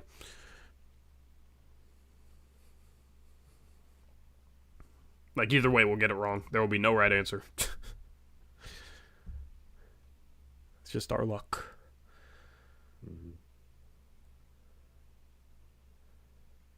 Okay, so he's not going to trade Chet for Sharp. What? Yeah, he's not. Yeah, they're not doing that.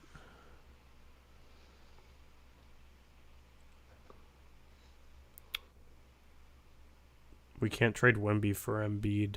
We could trade the first pick for Embiid and part of a package for Embiid.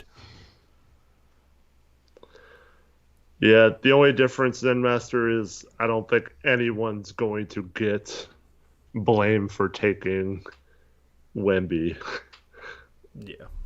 If he doesn't work out, I think everyone's going to.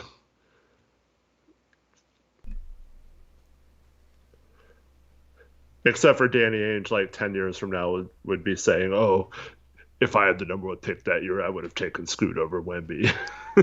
He'll try to claim some stupid stuff like that. Yep.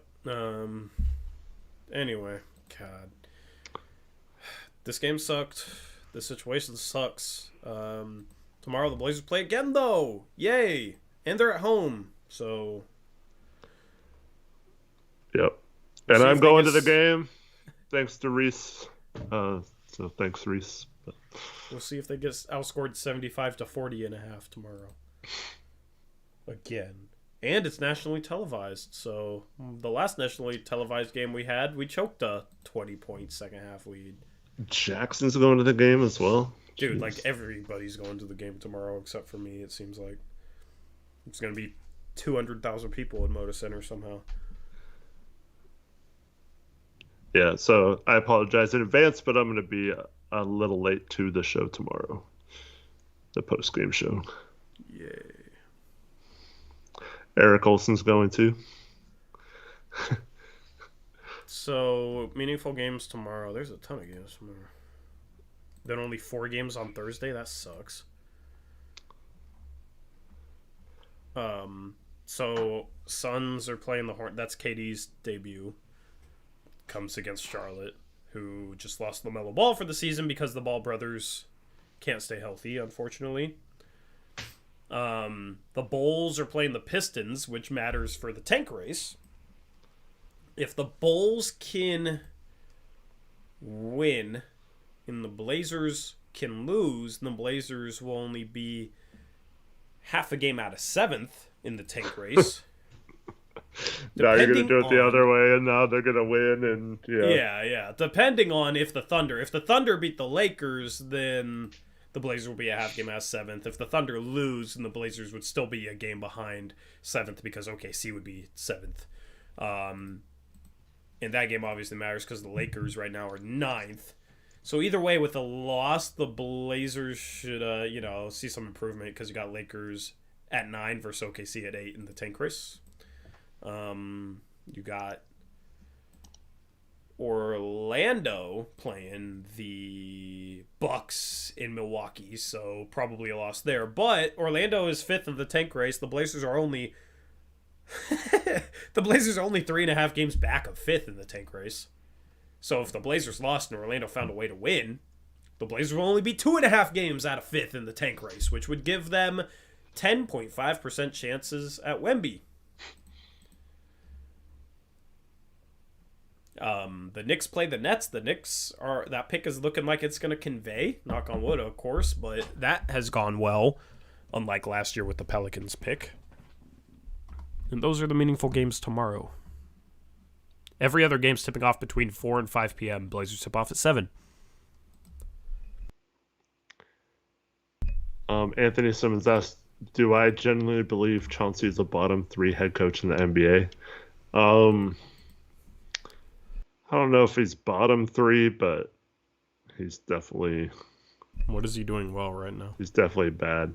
The only thing you can say positive is I don't think he's lost the locker room. I don't think he's I don't think he's completely revolting.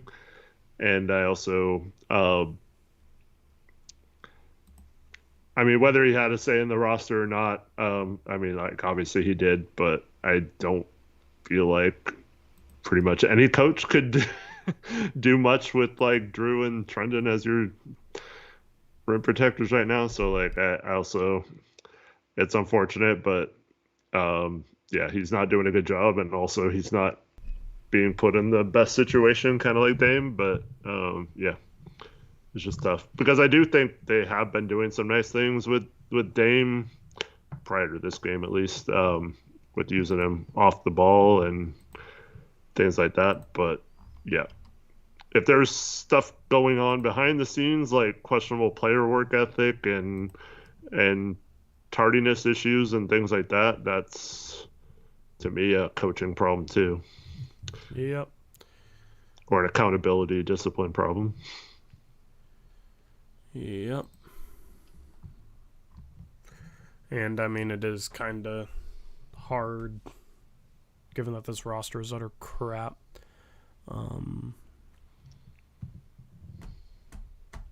Yeah. God, I hate this roster. Eric Olson said Chat GP2. Can we come up with a new name for it? Chat GP2. Who the worst NBA coach was, but it answered Dwayne Casey. I think Casey Hogwatch wants you to read a super chat, Tori. He's mad. We got a super chat. He didn't even give me 5 minutes to read it, bro. Thank you for the $5 super chat, Hogwatch. Says, keep up the good work, Tori. Sharp and Simons for Michael Porter trash can. Good night. You're such a troll. Thank you for the dodo. Get out of here. Goodbye. Have a great night. That's such a troll. Obviously McMillan got fired, so you can't count him. But Casey and Silas, I think, are worse than Billups. I don't know.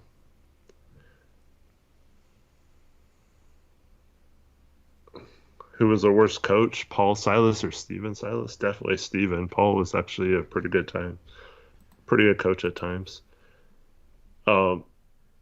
Someone said earlier, I forgot who it was, imagine the NBA without a salary cap. I'm actually old enough to imagine that. And Paul Allen tried to buy us out a championship. It almost worked in 99, 2000, but not quite. And yeah, and then there was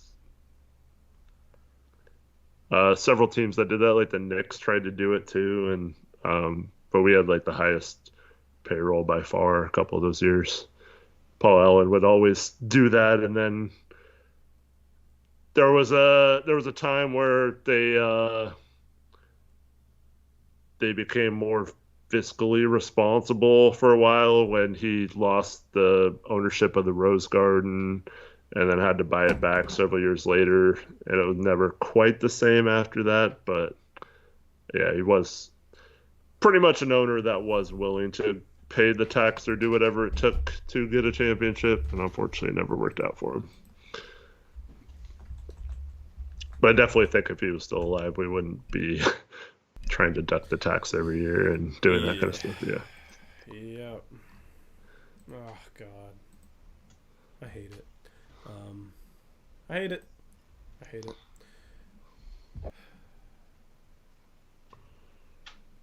So tomorrow we're going to have, probably the same starting lineup. I keep starting Matisse, man, but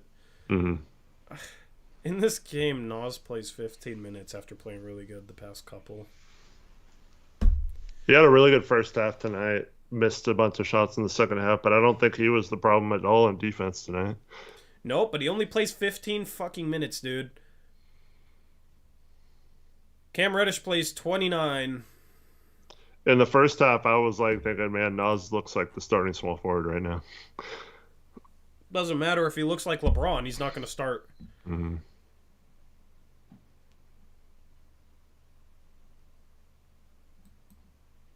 Frustrating.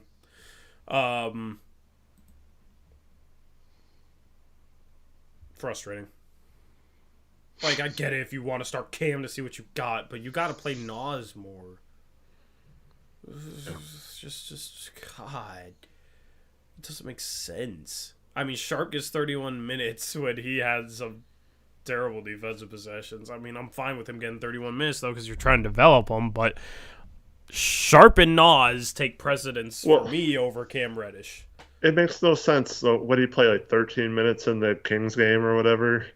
Something like that, right? Who? Nas? Sharp, I think. Sharp, yeah, 13. So in the game we're losing on purpose and Dame and Grant don't play, you're worried about him missing defensive assignments or whatever. But in this game, like when he's absolute trash on defense, you play him 31 minutes because you're trying to develop him while you blow a 23-point lead. That makes no sense. This organization can't even frickin' decide what they're doing, and that's the problem. It's like making me cough, man. Oh my god. You know what I mean? Though, like none of their stuff. Like the trade deadline makes no sense. Their offseason made no sense.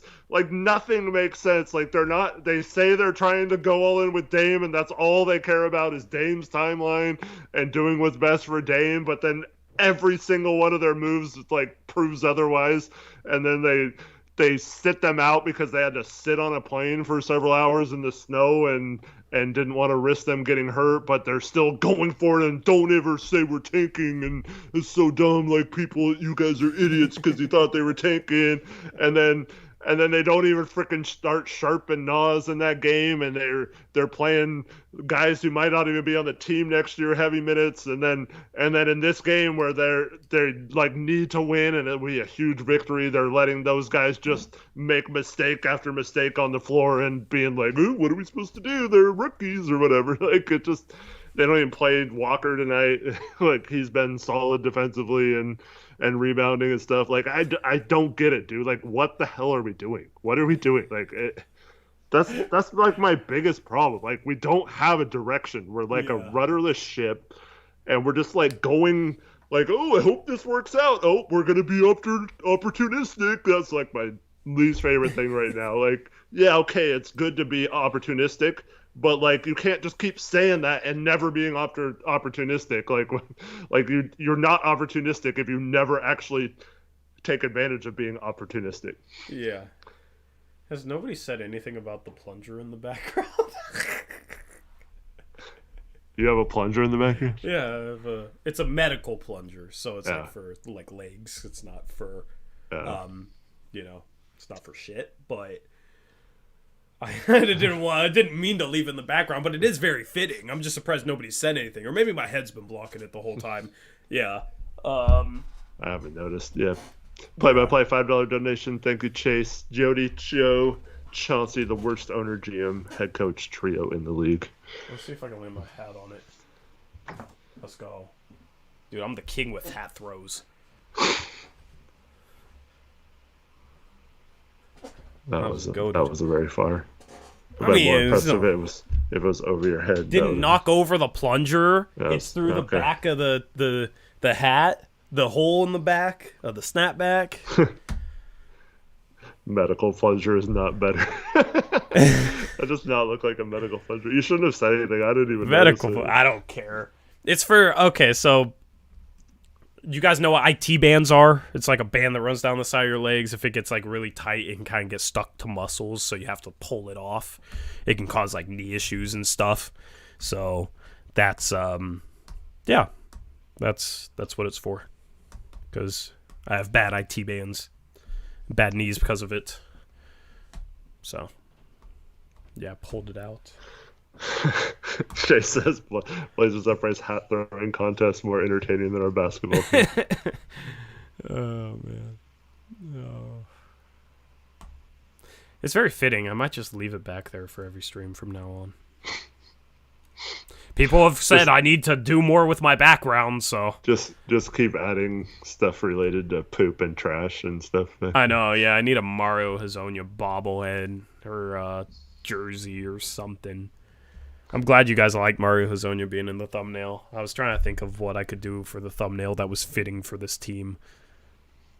Clutch Surge 33 keeps asking, how would you feel about getting Peyton Pritchard as a backup point guard? Well, the trade deadline's passed, so we can't add him this year. If you're talking about this summer, I mean, I guess it would be fine, but that doesn't really help our ceiling that much. I don't know. Yeah, I don't know how I feel about trying to help Dame and then going out and getting a guy that I blocked. Like, for real, block, not. Yeah. Not on Twitter. I mean, like, if you could get him for cheap, like, it's not a big deal, but, like, we need kind of better players than that.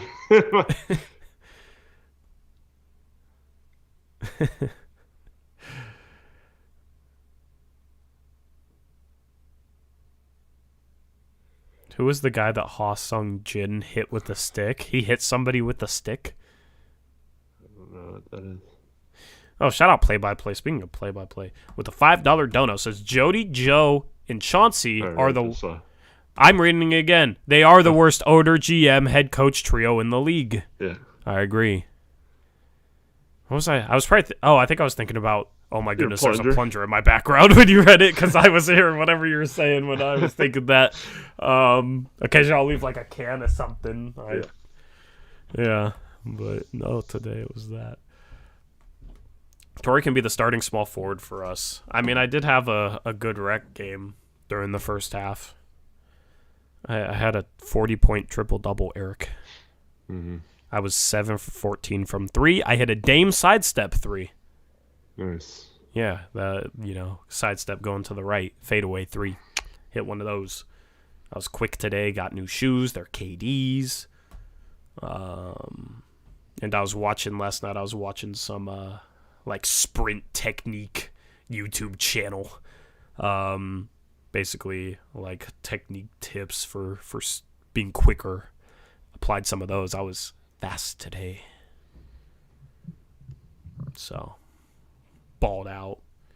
But yeah, so I guess when I don't watch the team, they do well, and then when I watch the team, they do bad because, yeah, I missed the start of their 19-4 run against the Kings, and I started watching the game, and it was all downhill from there, and then I missed the first half, and they were up 17 at halftime, and then and then I started watching the game, and they immediately end up down 18 to end this thing. So, should I watch games, Eric, and then we can lose, or should I not watch games and then we can win? Watch every minute. Okay. I'll watch I'll watch as much as I can when it's not on Thursday and Tuesday.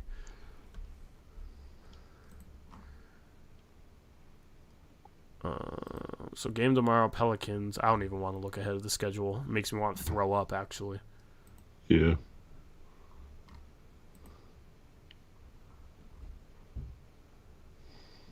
We don't have another Tuesday game until the Knicks on the 14th. And then we don't have another one after that until Memphis on April 4th. So it should be good to go. AJ, you already know my answer to that.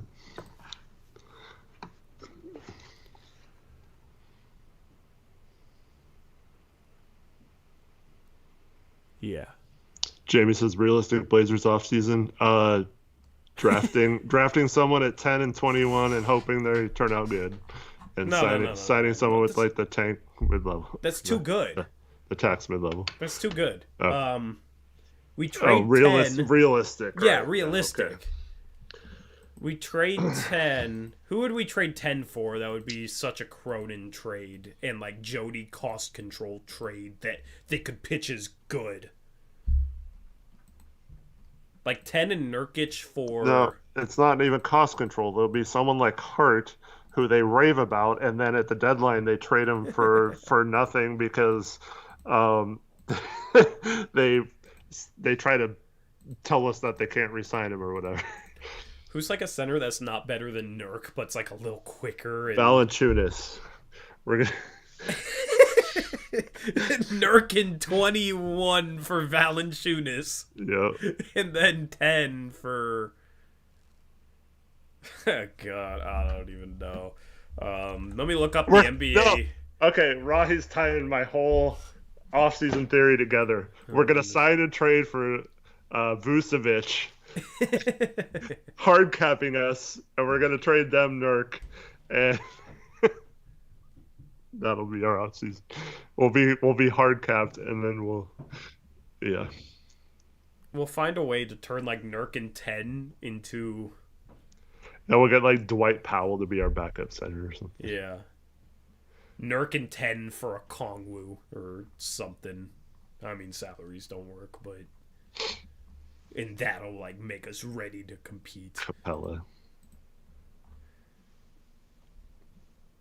We'll find a way to get Jackson Hayes, because he was picked 2 picks higher than Cam Reddish, so he should automatically be better. He's a free agent, too, though. Yeah, we'll sign and trade for him. Yeah, that'll hard cap us.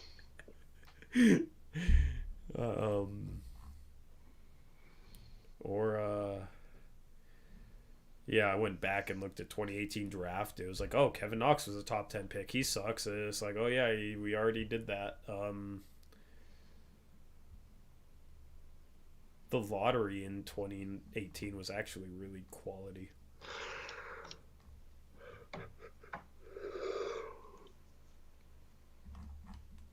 I don't know.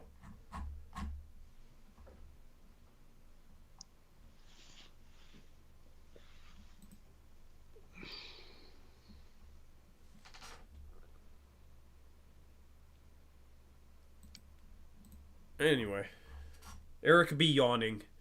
Anything else for this post game? No, I don't think so. Thank you everyone for watching. We'll have another stream tomorrow night. Hope to see you there. Either be celebrating moving up in the tank standings, or we'll be back on a win. This team's headed for the playoffs again. We're only 1 game out of 5th, and we just beat the Pelicans, who've lost like 20 out of 27 or something. Like, that's a big deal to beat them at home. But yeah. Yep, we'll see. We'll see if I don't even know what to say for the outro, man. This team is just a travesty right now. So hopefully you enjoyed the raging in the first half of the stream, and I don't know if there will be another stream where I rage quite like this, because now I'm back in the middle, and I honestly, Eric, I should stay there. I should stay in the middle. I should not care if we win or lose, because I didn't the previous games, and this game I cared about. When we got up 20, it's like, ooh, maybe we can do something. I should know better. They got your hopes up just enough to dash them again. Exactly. Shame on me. So we're chilling for the rest of the year because this team is chilling on defense. They're not getting it done. Anyway, that's a wrap. Thank you to Bet Online. Promo code BELIEVE, BLEAV. And we are out of here. It's going to be March in 17 minutes, so hopefully you guys had a good month of February, and hopefully March is much better. Anyway, we're out of here. We'll catch you tomorrow night. Until then, as always, peace out. Go Blazers.